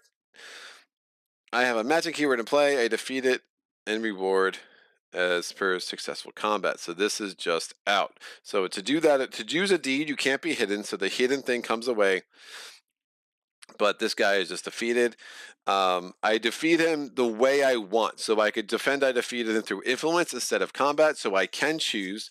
I will do a loot action because I'm really hoping I can get like a 2 or a 3 golder instead of, whatever. Maybe I'll get another trap because I really miss those. I like them so much. They're great. I get a tome. I gain 1 free regale action point. And I can keep this, or I can as a rumor, or I can draw an ally. I mean, I'm so almost maxed out here on things. It's pretty nuts. I'll draw a potential ally. It is the gladiator in a wretched bog. When a battle starts, your foe loses surprise. I mean, that's not that helpful. The +1 to combat could be helpful, though. And he's worth 4 money. Can I just drop things for their money? When can I drop things for money? Isn't there a thing?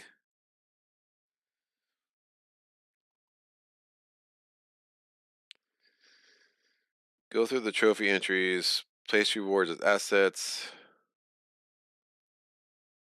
or discard for their gold value.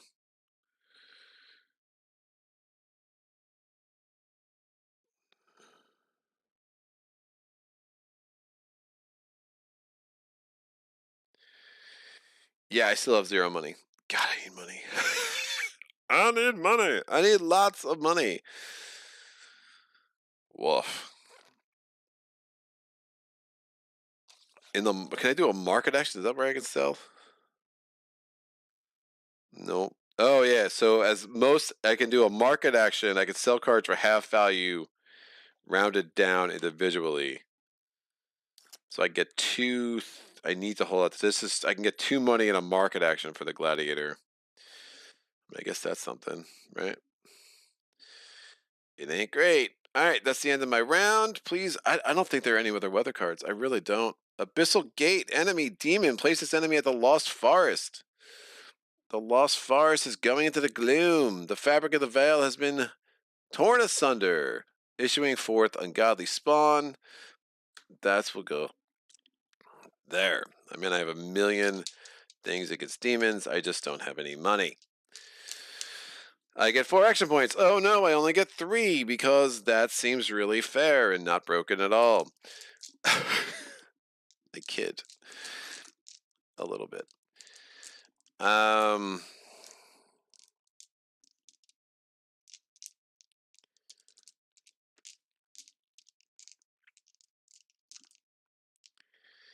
Can't clear if there's.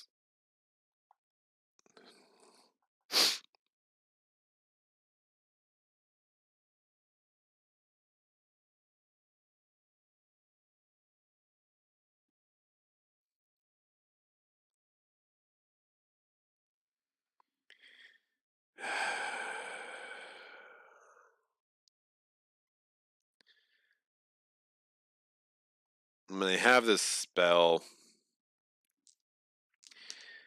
I mean, I just hope I don't take 3 damage before I give 4 again. I mean, I'm rolling more dice this time, so I think this is the right play. I'm going to lose another health in the gloom, so hope I give 3 damage before I take 3 damage, really. So I'm going to move. Well, I might as well heal because I'm about to lose all my action points anyway. So I heal, I get a health. So I'm not getting maximum value there. I'm going to move into here. And I could do a deed sacrifice at any time, which would make some degree of sense. We'll see how this battle goes down. We engage. Oh, I'm going to hide 2. And then I move. So I'm down to no action points, but we still have to do an engagement. I'm going to voluntarily lose hiding to get +1 die on the first round.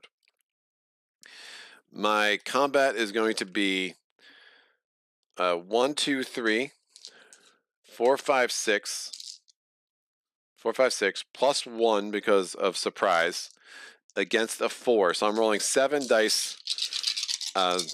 So I will add you. So 7 dice to 4 dice. He's got 3 health. I got 0 successes.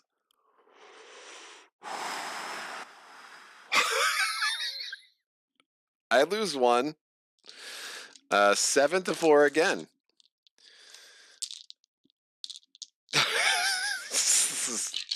This is a really special day, man. I'm like, woo! This is crazy even by my standards. 7 to 4 again. Let's make it happen. I got 1 success. He got 0. I rolled 11 dice and got only 1 5. That's an unbelievable amount of 1s and 2s. All right. Third round. 7 dice to 4 dice. I got 1 success. He got 3. Woo!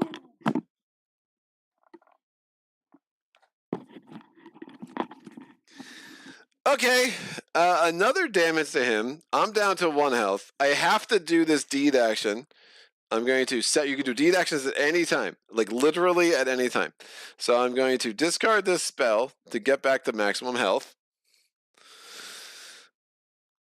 My maximum health is 5. And we go 1 more round of battle. I wish it was.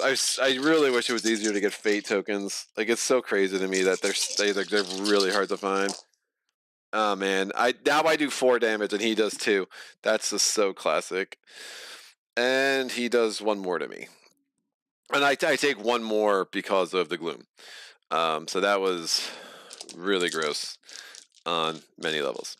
But I got 4 damage when I only needed 1 more, so that's about right. He's super dead. I'm going to keep him as a rumor because I don't know how many more enemies I'm going to see, and I'll take the 2 money. So we're 40% of the way there. I gotta take a break too because my doorbell's ringing and I don't know what that is, but I have no more action points. Hold on 1 second.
And we're back.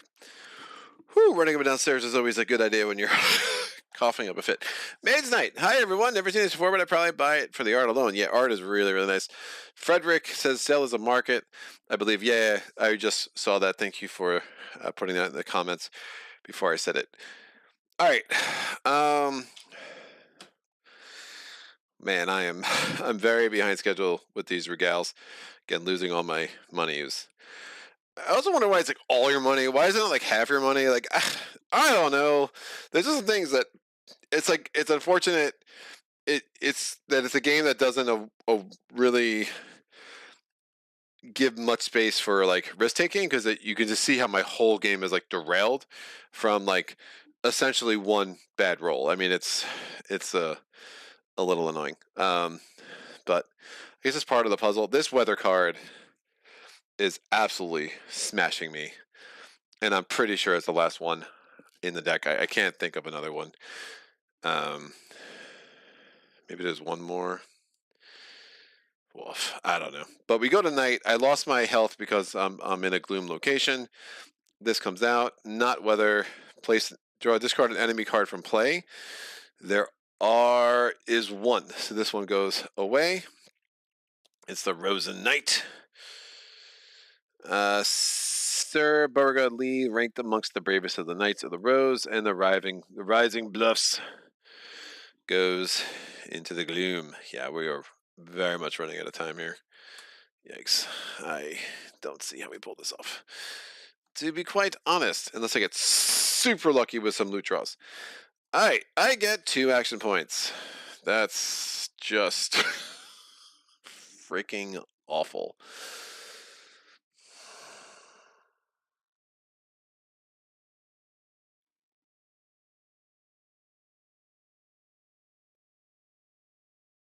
Man. I can't even defeat that.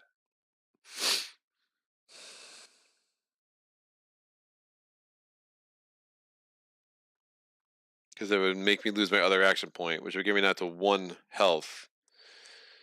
Which would mean I'd have 1 action point next turn. So that means I really have to spend both of these action points healing, which is another wasted round, essentially. That gets me 5 health back. Woof. Gloom happens, I lose the health. We go to a night card. Oh, it's the last weather. Place 1 obstacle at each location for each stranger it has. There are no more strangers. I mean, this is a glimmer of life. When a stranger enters play, place an obstacle at its location, and the old wood falls into gloom. So we get rid of the pouring rain, and that will really, really help. So I get 4 action points. I'm going to spend 1 action point to clear that plot, which means I have to lose another action point to make that happen. When that's destroyed, I get a loot. Please give me 3 gold. Just anything for 3 gold. I would very much love 3 gold. Have I mentioned how much I really, really want 3 gold? Ugh. Vendor, 1 market action point, which honestly isn't super crazy. But when you sell cards are half value rounded down individually, I get 2 points. Don't want to get rid of that enemy.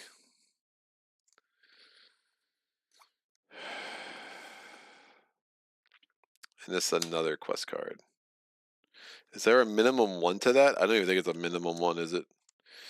Minimum 1 would be nice. So yeah, one gold card is worth 1. Yikes.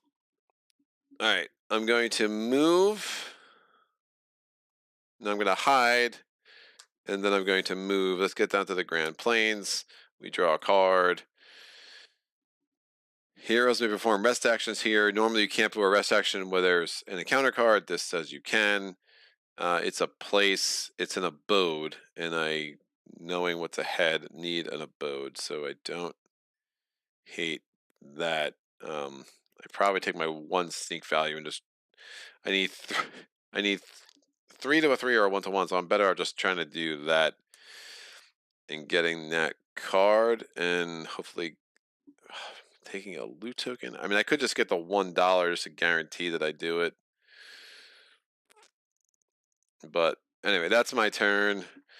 We go to night. I actually am not in a gloom location. Discard a quest from play. I will discard this quest because I don't want to go back there. That is a Badlands card.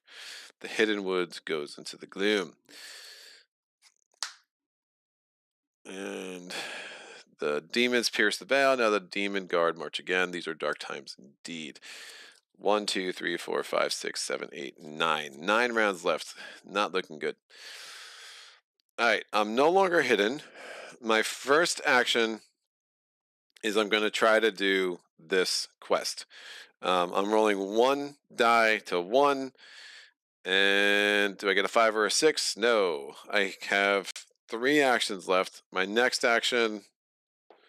Yeah, I did it on my second try. Who's telling you I roll bad? All right, we get this thing. I'm going to take this as a rumor. That puts me at 7 rumors, so I'm going to drop that. I'm going to get myself and I'm just going to take the $1 guaranteed. I'm now going to do a free market action just to sell. I'm going to sell this to get 2 money because I'm that desperate for money. This can go underneath the ally deck. I'm going to do this to get a free regale action. I'm going to spend my 5 money to get another. So I'm leveling up, so I get another hit point. So my max is now 6. And I'm going to, again, let's go through this. Forest, place. So this would be my forest. This is place. And I have this spell. I could sell it for the money. I don't want to do that. I'm buzzing. Why? And hold on. Got it. Sorry, my wife is worried about the package, which I just got. And then we have the spell, and that's out. So we go to chapter 3. These are both forest cards. They can come under here. No strangers have entered. Saga Chapter 3, beckoning you deeper into the land, the woodland spirits reveal where they suspect their god is imprisoned. In exchange for your help freeing him, they offer you assistance in your future endeavors from a revered friend of theirs. You do not trust the spirit folk, but their offer is too tempting to refuse. If you are to rescue the mysterious godhead, you will need to destroy the spirit's sworn enemy first. 5 gold and a regale action. I need an enemy, which I have. I need a place, which I have, which I probably want to get another one. And I need an ally, which I have. So again, the biggest limiting factor for me right now is money. Lots of money that I do not have. Ugh. I don't want to get too far away from the. I'm hoping the Misty Ferns goes into Gloom soon. Again, there's 9 cards left. I just need money. I would just need to keep encountering things until I get money. I would like weapon, kinetic, order to start triggering more, because then it's a really quick way to get a bunch of money fast. But I mean, in fact, I guess it doesn't matter if I get too far away from here. I'm going to spend an action to heal the full.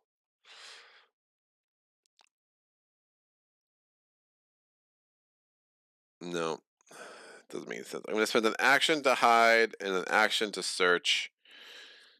Is not an enemy. She is weak to pious. Excellent. So I can immediately defeat her. I'll defeat her in the way that's most beneficial to me. She gives me 2 money. And I could discard her for a. I need another place. Well, places are in the forests. Mostly. Where is there a forest? Blessed Grove. But I don't want to leave Misty Fern. So I'll take the 2 money, and I will discard her for another ally. What's this? Assist? What the hell is assist?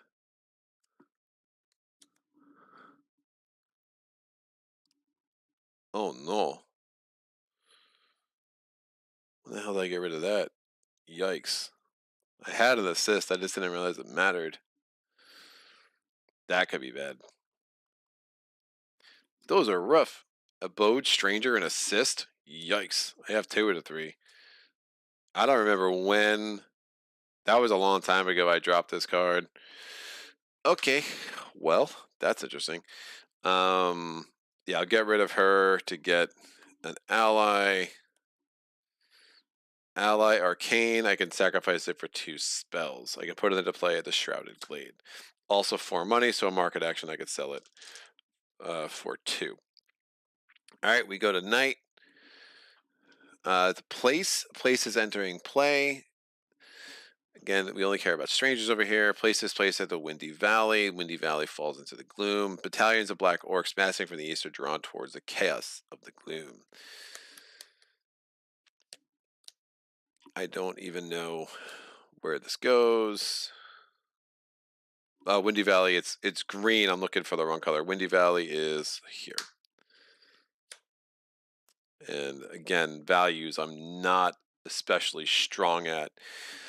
It does have 3 money, so I dig that. I'm going to get 5 action points. And that would give me a place and an ally and an enemy so I can regale pretty quick. Great. I'm going to spend 1 action point. I'm no longer hidden. I'm going to spend 1 action point to move. I can move wherever I want thanks to the portals. And that's going to get me up there. While I'm there, I'm going to start doing these tests. I'm going to do a 3 study test. I need to get 3 successes. And I have 3 actions left after this to do this. So 2 successes right off the bat. Look at me rolling like fire right now. Another action. I'll have 2 left after this. I need 1 more success. Testing study. Excellent. 3 successes and 6 rolls. Perfect. Let's go to Vegas now. I'm going to get 3 money immediately. And I can hold on to this, or I can discard it for a title. I will absolutely hold on to this. I have 2 actions left. I'm going to do a regale action, spending this 5 money. I'm going to discard the enemy card. I have an ally in play. I'm going to absolutely keep him, and I'm going to discard this place. That gets to chapter 4 of my saga. Since I leveled up, I get another health. Oh, I have to get skill cards too. Oops. My bad. Knew I was forgetting something. Those 2 can go away. So I'm going to get my first skill card, then my second skill card. I'll put those here and here so I don't forget. And we'll read this for chapter 4 first. To prove yourself up to the task of freeing their god, you first visit the secret home of the woodland spirits to participate in one more extraordinary undertaking. As though sensing your rescue is at hand, the imprisoned deity has summoned from afar a spiritual avatar to commune with you and his people. A devotee of the godhead, it bestows upon you an ancient honor before starting to wither from this world. Presently, you find yourself stood before the gigantic godhead itself. I need a bowed stranger and assist. Assist is going to be super rough. All right. So, did I take the health? Yes, I took the health. I should be maxed out at 7 right now. My maximum health is 7. My current health is 6. Great. My level up from the last time, so I could veil to heal a hit point or +1 influence. I should have had this last turn. I would have absolutely veiled to get the 1 hit point. Just with the way this is going and so many locations in Gloom. So I could have veiled last turn, so I would have healed and had another action point. And I did not end my last turn in Gloom. So sorry about that. 1 more influence doesn't make much sense for me right now. And then we have these 2 skills, influence +1 for each ally asset you have, or pay 1 gold to fight +1 at the end of the battle round 6 times per day. I mean, in case I get into a bunch of gold, that could happen. That could be helpful in the final showdown with the demon. Influence +1 for each ally asset I have is not going to do much for me at all. So those are out. I have 1 more skill to get. I need to get 5 more money. And I need an assist keyword. Again, there was an assist keyword on one of these plots. I failed to appreciate how important that would be. So now we are left in hunting down an assist. And honestly, I don't know. I guess Badlands. I could find those in Badlands. That seems really weird. I already did this move special thing once. I can't do that again. So, don't like quests to be hanging out there. That's a stranger. Sorry about that. She should definitely have an obstacle on her location. I didn't. Yeah, there's no way I cleared it. Again, the Howling Gal should have made her have an obstacle. Copeland, what's up, sir? Kilforth. Hey, Greg, I almost got this to the table last weekend. I've got to work less so I can watch you in real time. There's always a summer. Good luck. I have been playing as the half demon. I love playing as the half demon. Nice. It's cool. I haven't done many tests against demons, but We're getting there. We're getting there. I haven't been able to chain encounter cards. Like, so you don't have to draw an encounter card if you have like a thing of encounter cards. The encounter cards have been leaving as quickly as they've been arriving, which is weird. But again, I'm running out of turns. 1, 2, 3, 4, 5, 6, 7, 8. That seems like too many. 1, 2, 3, 4, 5, 6, 7, 8. Look at that. Who do we appreciate? Me. Boy.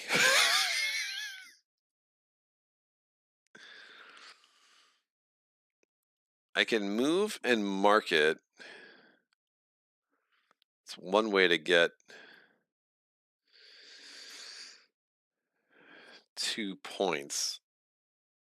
But if something makes me discard a rumor, I'm going to regret that. I don't really...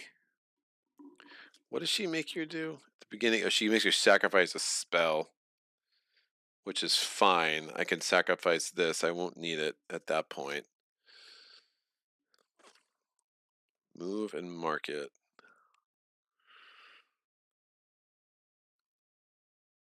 Gives me 2 money.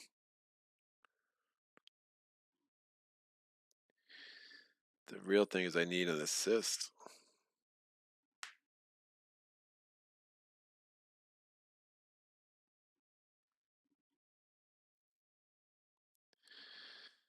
Lose 1 gold to get rid of that. There's an obstacle there too.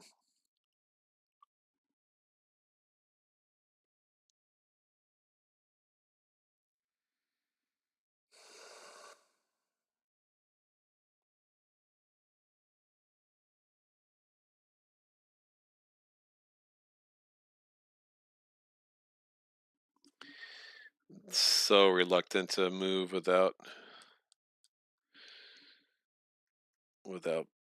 hiding first. I definitely not want more enemies if I can help it. Alright, I'm gonna move to Sprawl City. And then with my last action, I'm gonna move to the Wretched Bog. Let's see if this is an enemy. It is not. It's a place, Respite Badlands. I don't mind that. We'll leave that there. Trophy heal 2 hit points at the end, but it's not worth a lot of money. So that's not great. All right, that gets readied. We're going to go to night. Quest, places quest at the Blessed Grove. That's another quest, which is unfortunate. And it's all the way up there. Remember, so it's 1 extra health for the Abyss for each quest that is in play. It's 3 money. Maybe I just go there for the 3 money, to be honest with you.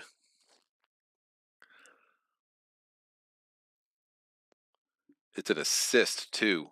Oh, what a freaking beautiful card that is. Did not appreciate how awesome that card was. All right, so 4, 5, 6, 7 action points. I'm going to move here. I'm going to do a market action, sell the Wild Mage to get 2 money. I'm going to move again with the portal. I'm going to exhaust that deed to go over here. Since there's an encounter card there, I don't have to draw a new one. I'm going to test that now with my 4th action. I'm testing with 6 influence. I only need 3 successes.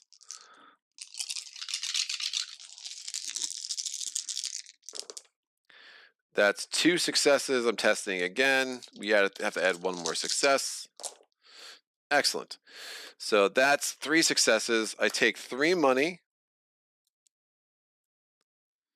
And I'm going to keep this as a rumor. I'm going to do a regale action. I'm spending all 5 of this money.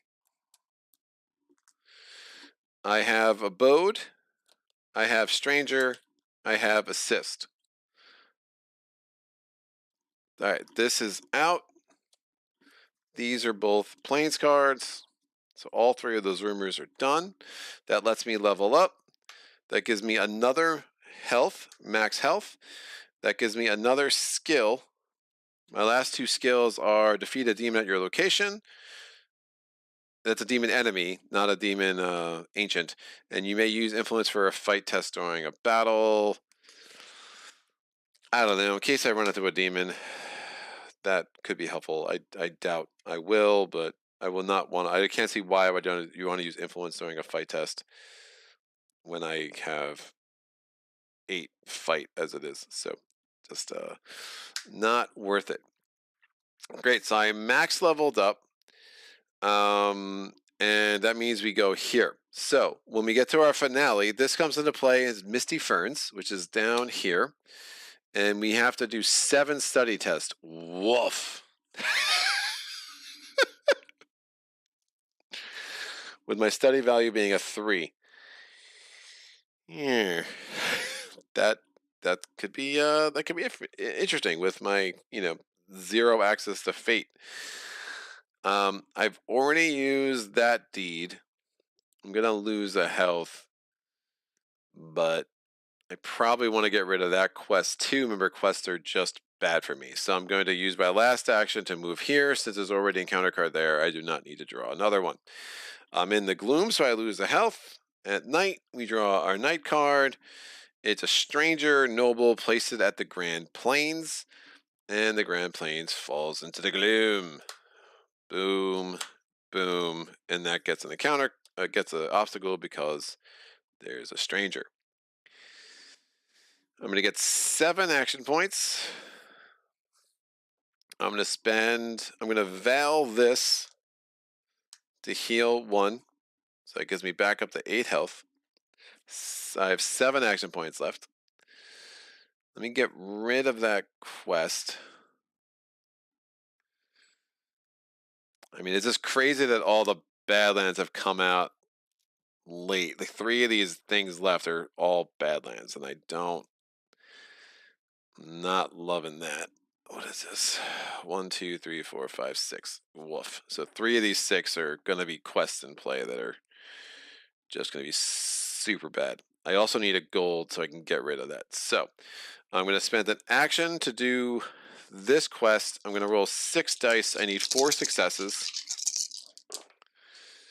I got 2 successes. I'm going to spend an action point. I need 2 more. Rolling 6 dice because that's my influence value. 2 more successes. Excellent. So rolling a lot better. This is done. I get 3 money.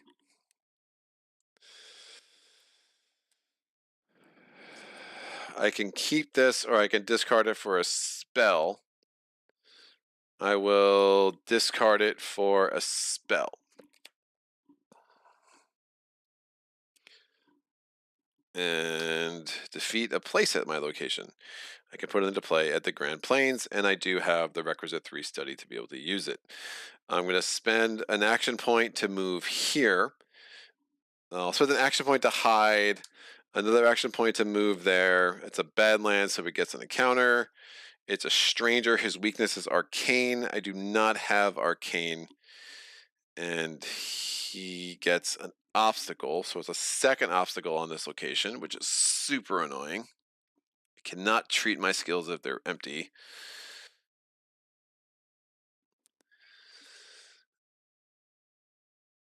That's fine. I'm going to spend 2 more action points to clear both of these obstacles. And my last action point I'm going to use to defeat this. I spend 1 gold. This is defeated. I draw a loot token.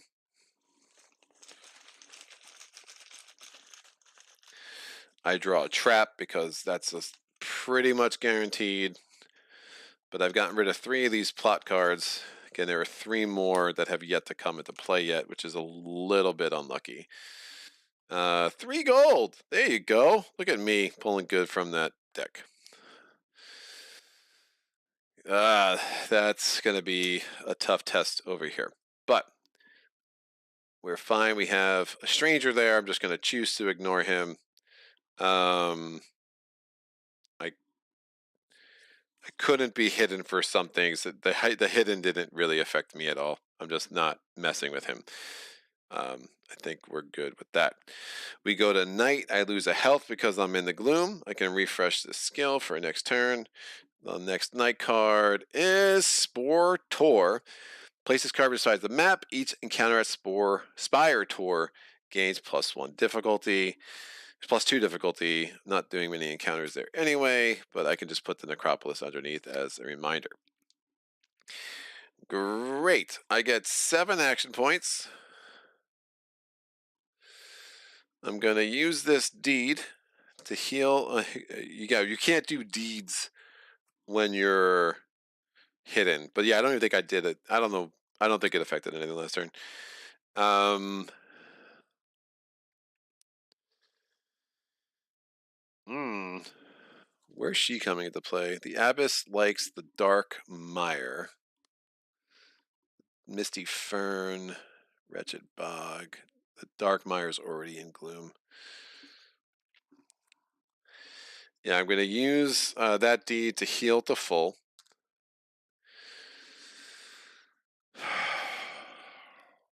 I mean, that 7 is just blatantly absurd. I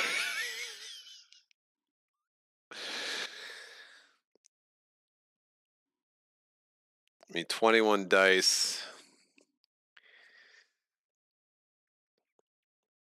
It's not in the Gloom yet.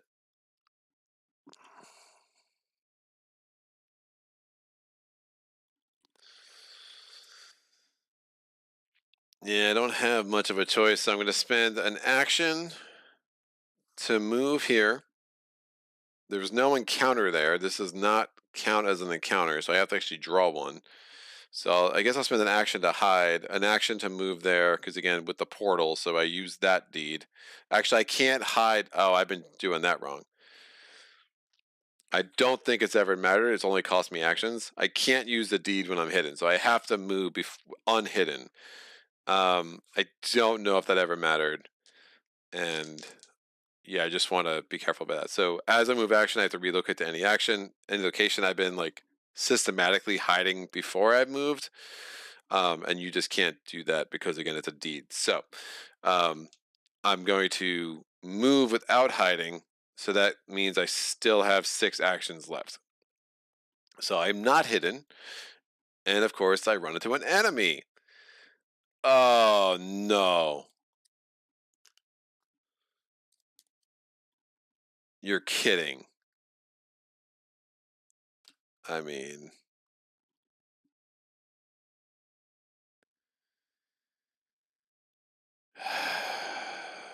that's really bad.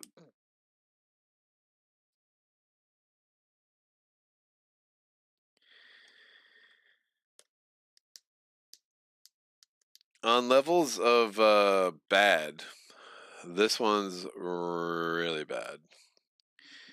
And I'm not hidden, so he has the prize. So he's the one rolling 1 extra die. This has been a frustrating playthrough. In a way. It started off so good. Alright, so he's attacking me. He has surprise. So he's rolling 5 dice in the first round. I can't be hidden, remember, because I couldn't use the deed of the portal. Which makes sense. It kind of balances out the power of that card a little bit, now that I think about it. So he only has 3 health, but he's rolling 5 dice against me, which means he's going to take away some of my action points. I map trap. As soon as we start battle, I lose my gilded sword. He is a demon, however, so I will still be rolling 7 dice, but I mean, descendants of the great worms were once rare, but now their proliferation is just only one thing. It's the only item. So again, map trap, sacrifice an item. This item, my gilded sword. I worked so hard for you with the verdant fields and everything, and now it's just gone. Yikes. Very much yikes.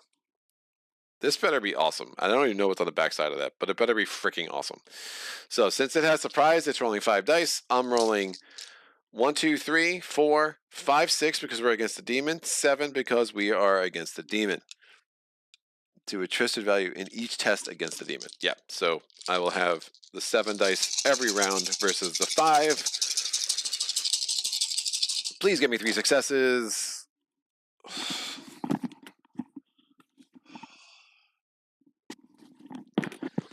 Well, when I wanted 3 successes, I meant I wanted to roll 3 successes against him, not roll 1 success against him and get 3 successes rolled against me. But I understand the confusion. That's fine. So I lose 3 health, which means I lose 3 actions. We continue on with our battle. He rolls 1 less die. I'm still rolling 7. You can see the power of being hidden, right? That was just a mistake I was making as the game was going on. And there we go. There's 3 successes. It only does 1 more against me, so I lose an action point and health. But it's super dead. I am going to get a loot token, because maybe I'll get, I don't know, a heal point or a market action or, I don't know, something awesome. Spyglass. I gained 1 discover action point, and then I'm going to discard him into the Badlands thing and gain an item as a rumor. I could get the winged helm. I could put it in play at Barrowmore. It prevents me from losing action points or hit points. I'm going to, or 2 hit points to be clear. I'm going to spend my last 2 actions to heal, and I'm going to heal 4. We go to night. I lose a health because, no, I'm not in the gloom. I don't lose the health at all. I'm lying. Excellent. So I will have a full complement of 8 actions to take care of that next turn. We go to night. The Barrowmore, all this quiet. So another weather card. And the Barrowmore goes into the gloom. So again, we have been very unlucky to not get these plot cards. That could get really ugly quick. So that weather card stays in place. So I guess there was another weather card. I get 8 action points. And this, if there was ever a time for me to roll well, it would be now. So 1, 2, 3, 4, 5, 6. So I'm spending my first action point. I'm rolling 3 dice. I need to get up to 7 successes. We got 1. Excellent. I like this ratio. So second action point, 3 dice, no successes. Third action point, 3 dice, 2 successes. All right, we're on pace, kids. So we're up to 3. Fourth action point, 3 dice, 3 successes. Woo! Vegas, here we come, baby. All right, fifth action point, 3 dice, 2 successes. Killing it. All right, let's make this happen. We flip this over. These deeds can reset. +2 fight and +2 study. That's super nice. All right, hero enters play. Draw 1 spell and put it into play as an asset. Ignore the limit of 6 for this asset. Or I could discard it and get the 12 money. No, I will take the +2 combat and the +2 study. Thank you very much. So I finished my finale. As soon as we finished my finale, the abbess comes into play, and she enters play in the dark mire. It's very dark in that mire. Now, I have to deal with that stranger before I can deal with the abbess, so that's not entirely great. And we'll read about her. What does it say? Legend tells that the abbess appeared in ages past, inspiring primitive religions of violence and sacrifice. Rare ancient sites of crumbling temple ruins are still scarred with etchings depicting horrific ceremonies and dark rituals of penance in her honor. Dun dun dun. All right, her abilities are as follows. Map, trap, sacrifice 1 spell. She gains +1 maximum and current hit points for each quest in play. When a battle round starts, she heals 1. You cannot retreat from a battle with the abbess. Now, she's not an action, but she doesn't automatically engage like other enemies. You can choose as a deed to assault her, but you have to be at her location to do that. But if you're at her location again, you're not forced to go into an assault with her. There are some, I forget when the other quests in play like come to her, but I'm worried that pretty much every one of these plot cards is a quest. So there are some reasons to maybe try to do this sooner rather than later, but obviously I have a hermit who is rolling 4 dice and who's super annoying. Oh, and I have a weakness. Oh, that hermit is very weak to my arcane totem. That is what I'm talking about. Ooh, 11 health. Demon. Where's Barrowmore? Where are you, Barrowmore? And this Barrowmore is here. which also connects to the lava canyon. The lava canyon is here. Place 2 hit points. Whenever you would lose a hit point, it's only 2 hit points. It's not enough. Yeah, I feel very underpowered. I do have a bunch of gold though. All right. I never drew my spell, so I draw a spell. So enters play, draw one spell, and put it into play as an asset. Ignore the limit of this asset. Ooh, that's a nice draw. Oh, that's amazing. All right, Val. When a battle starts, your foe loses 1 hit points at the end of each skirmish step until the end of the battle. Spitting an evil chant you to transform the very air into toxic acid. So that's a really, really nice spell. I think it's time. Can I battle him the same time I do my finale? I don't see why not. Can I battle you the same turn I do my finale? Deed, overcome. Deed, assault. Oh god, this rulebook is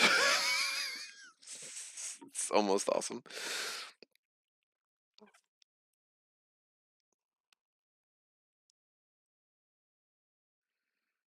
I don't see why I wouldn't be able to do it the same day.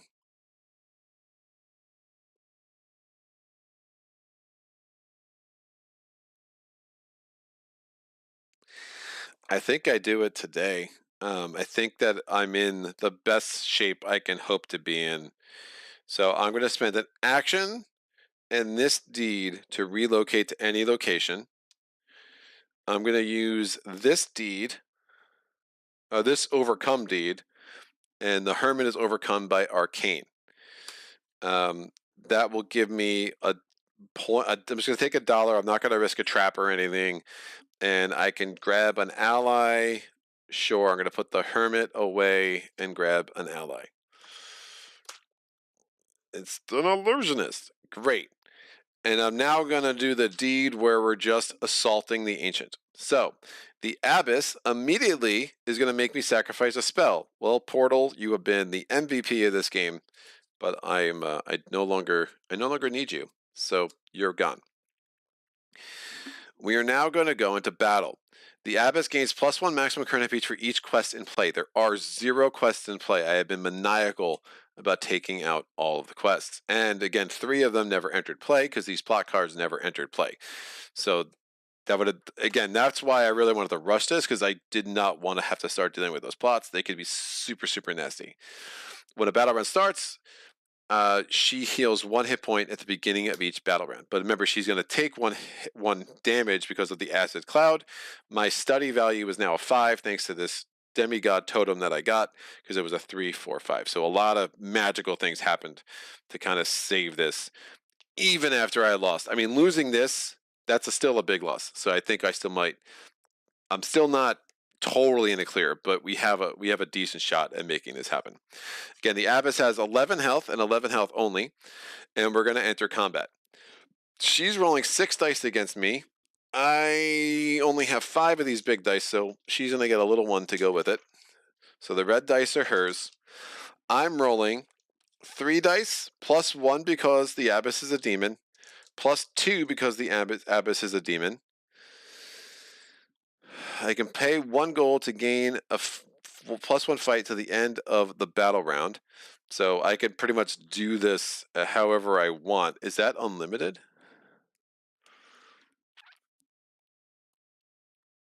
Can I do that multiple times in one? I don't think so. So I could spend a gold to get another die. I get 3 more dice for here. So let me get a bunch of dice. 1, 2, and 3. So that's 10 dice. And then at the end of a skirmish step, she loses a hit point.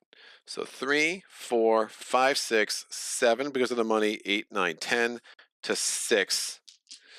And she heals 1 every round, but she takes 1 damage every round. So ultimately, I need 11 successes with 10 dice before she gets 8 successes with 6 dice. I like her odds. I'm not gonna lie. I definitely like her odds. Copeland, P.S. The pastor always makes me think of Charlie Hunman, Sons of Anarchy. He does get that look, dude. I've never watched that show very much, but that does make a lot of sense from seeing the commercials. All right, so we're using this deed. Limit 6 times a day, so it doesn't. There's like no veil keyword. It just I can do it 6 times a day. So I'm spending $1. I'm rolling 10 dice to 6 dice in the first round of the battle. Let's make the magic happen, kids. Come on! One dead abyss. I rolled a 1. Is that good? No. All right, so we have 1, 2, success for her. Misses, misses. I'm going to take 2 damage. I lose 2 action points. Oh, ho hum. I do 4, 5 successes against her. And at the end of the combat round, she takes a 6 damage, but she's going to heal 1 next round, so she goes into the next round of combat with 5. All right. We go to the next round of combat. I am going to spend $1 to get another die again. So we have 10 dice against 6 dice. And 5 successes this time, 4 successes this time actually would do the trick because she doesn't heal to the beginning of a combat round, and I do damage. I do this damage for Acid Cloud at the end. So that was a really lucky spell to draw for sure. So 1 dead oh, I'm rolling dice. I'm throwing stuff. Oh, it landed on a 6. Of course it did, but doesn't count. It wasn't an official roll. Bam! Oh, that looks worse. Oh, it looks a lot worse. So 1, 2, 3 successes. Plus the 1 for Acid Cloud, which I'm just going to do now. So she's up to 4 damage. She's going to heal 1. She's down to that. So she'll have 8 damage of 11 health. She does 3 damage to me because she rolls real good. And I have no healing abilities. I think I need to survive. Do I need to survive this? I think I need to survive this. I forget. So 3, so 8. Yeah, so 2 successes and I wipe her out. Beat the Acid Cloud. I'm just not sure. Yeah, that wasn't a great roll. I'm not sure what happens otherwise. So I'm spending $1. Next skirmish round. She's at 8. Remember, she was at 6. No, I lied. Yeah, 5 and 8. I'll just make it more clear. 6 and 2 instead of the 5 and the 3. So she was at 8 because she was at 5. I added 3 plus 1 minus 1, so I added 3. Great. All right, here we go. 3rd round. Can we pull this off? Do it for the kids, baby. Maybe that winged helm would have been helpful. I don't know. Don't do 3 damage to me. I'm a nice dude. That's it. All right, 1 damage to me. These are out. I do 2 damage to her, which gets her up for 10, and then at the end of the skirmish step, Acid Cloud triggers. It is a foe. 1 more damage, so 11 damage to her. She is defeated! We have saved Kilforth, baby! Woo! Whoa, what a wild playthrough this was. What was this? Yeah, Barren Waste would have come into play. This would have given her 2 more health. That would have been awful. After that, Misty Ferns would have come into play and been a thing. That would have made me sacrifice a spell. Treat all spells as though their ability attacks were blank. That would have been awful. Yeah, I really needed to do it then. Lava Canyon and then the bottom, we never would have gotten Wretched Bog because once that last card is pulled, the game is essentially over in a solo game. In a competitive game, then you would still want to compare scores if there was still an Ancient in play. I'm just checking to see if in the Assault, if you die at the same round that she dies.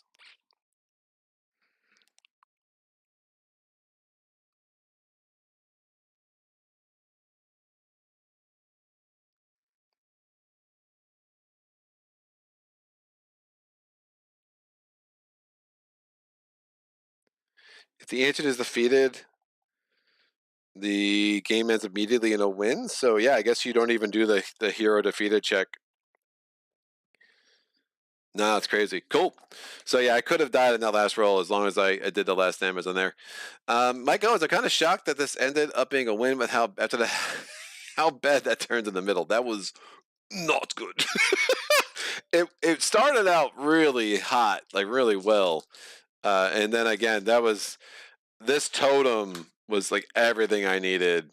This totem and acid cloud. Remember, this ended up doing 3 damage. Just that's a very lucky spell to pull. The other spell that allowed me to heal fully was super important, but I felt very under. I mean, I lost. I went through 2 very strong items. Remember, I intentionally lost the one to get rid of those quests. Being able to keep the abbess's health to its minimum of 11 was really important, especially when I got that abbot that acid cloud. It just made it much more, a much more reasonable experience. I will have to check. I think more than anything, I was probably costing myself actions by hiding before I was using the portal spell, but I'd have to check it back and see if it ever gave me an advantage. I don't remember ever using that and stumbling into an enemy. So at that point, since it wasn't an enemy, I was always kind of just burning actions. But that if that rainy weather stuff hung around for too much longer, we were absolutely toast. I mean, we would not have had a chance. That's a brutal, brutal weather card. I From a balancing perspective, I'm confused. If you saw the problem of only being able to move a turn and was like, all right, we're going to limit that to only 3 rounds, I just taking away that many actions is just really brutal. um and then on the counter, if you get the warm sunshine, I mean, dude, you could do the warm sunshine, only make that last 3 rounds, right? I think that almost makes more sense, because you're really just putting it down to dumb luck of how this deck is shuffled to have a card that's that game breaking. And like, I get it, like, it's Kilforth. It could be really rainy for a long time, so maybe thematically it's just one of those things you just know is there. But it's not like you can plan around it, right? It's not like there's any ability to deal with it. I'm curious about the pious thing. I find the level 4 cards like really underwhelming. I dig the rest of it though. I think all of these are fairly good. So the +2 against enemies. Oh,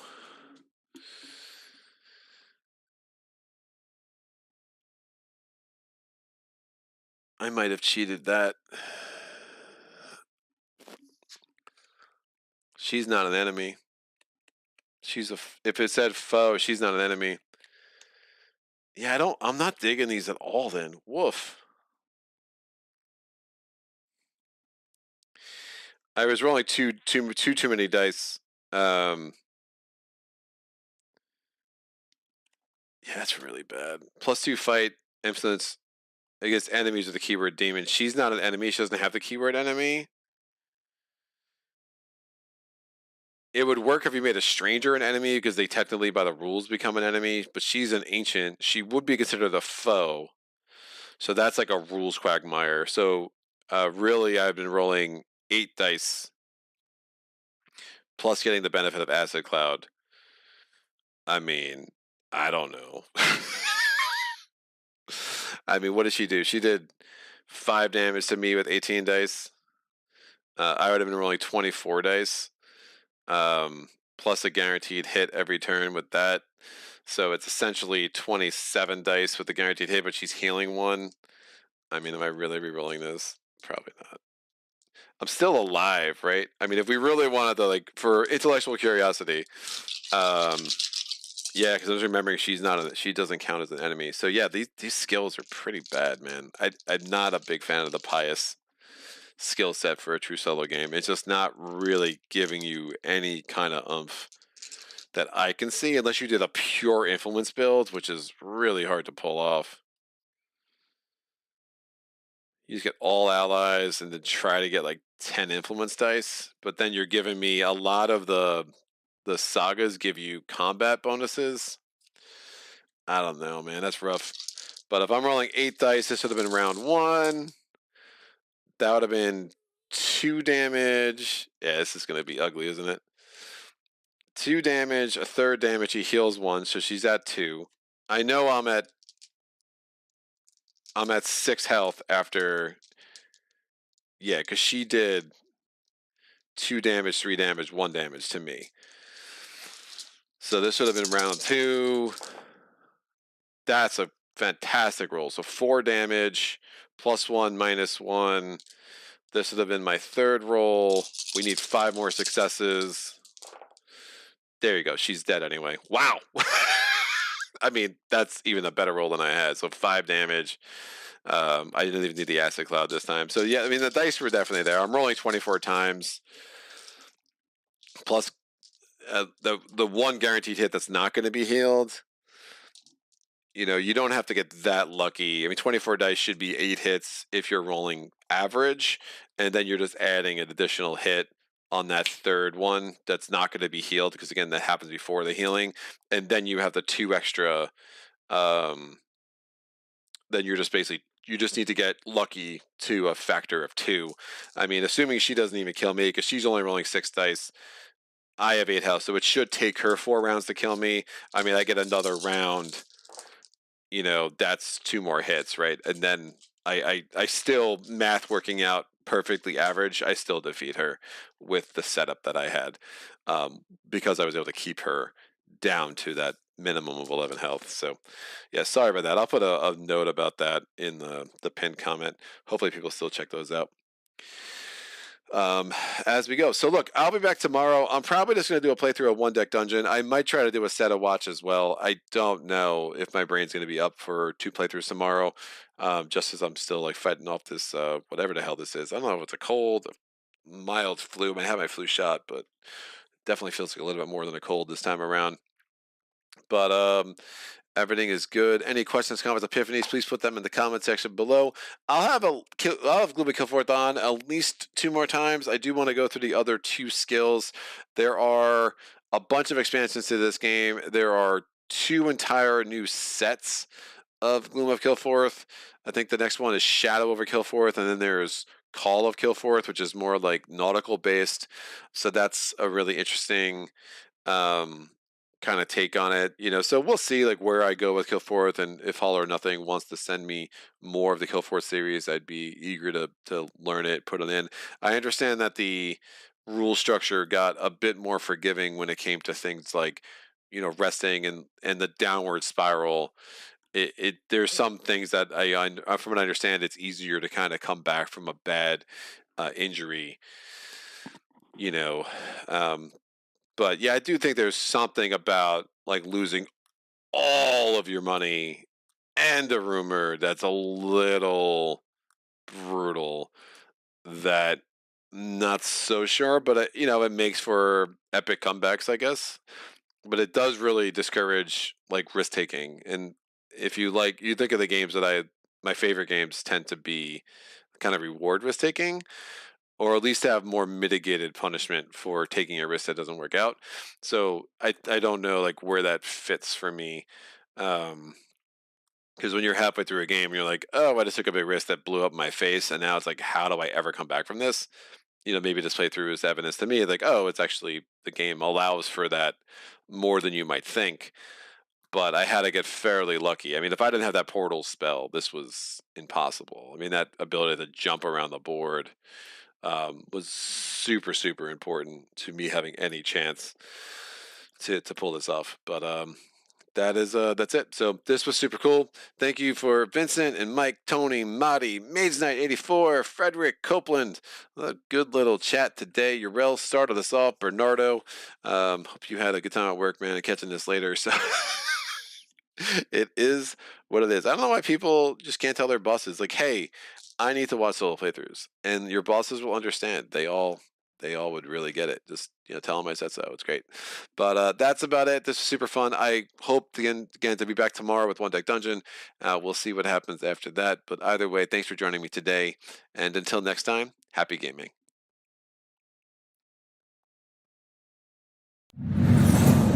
Solo.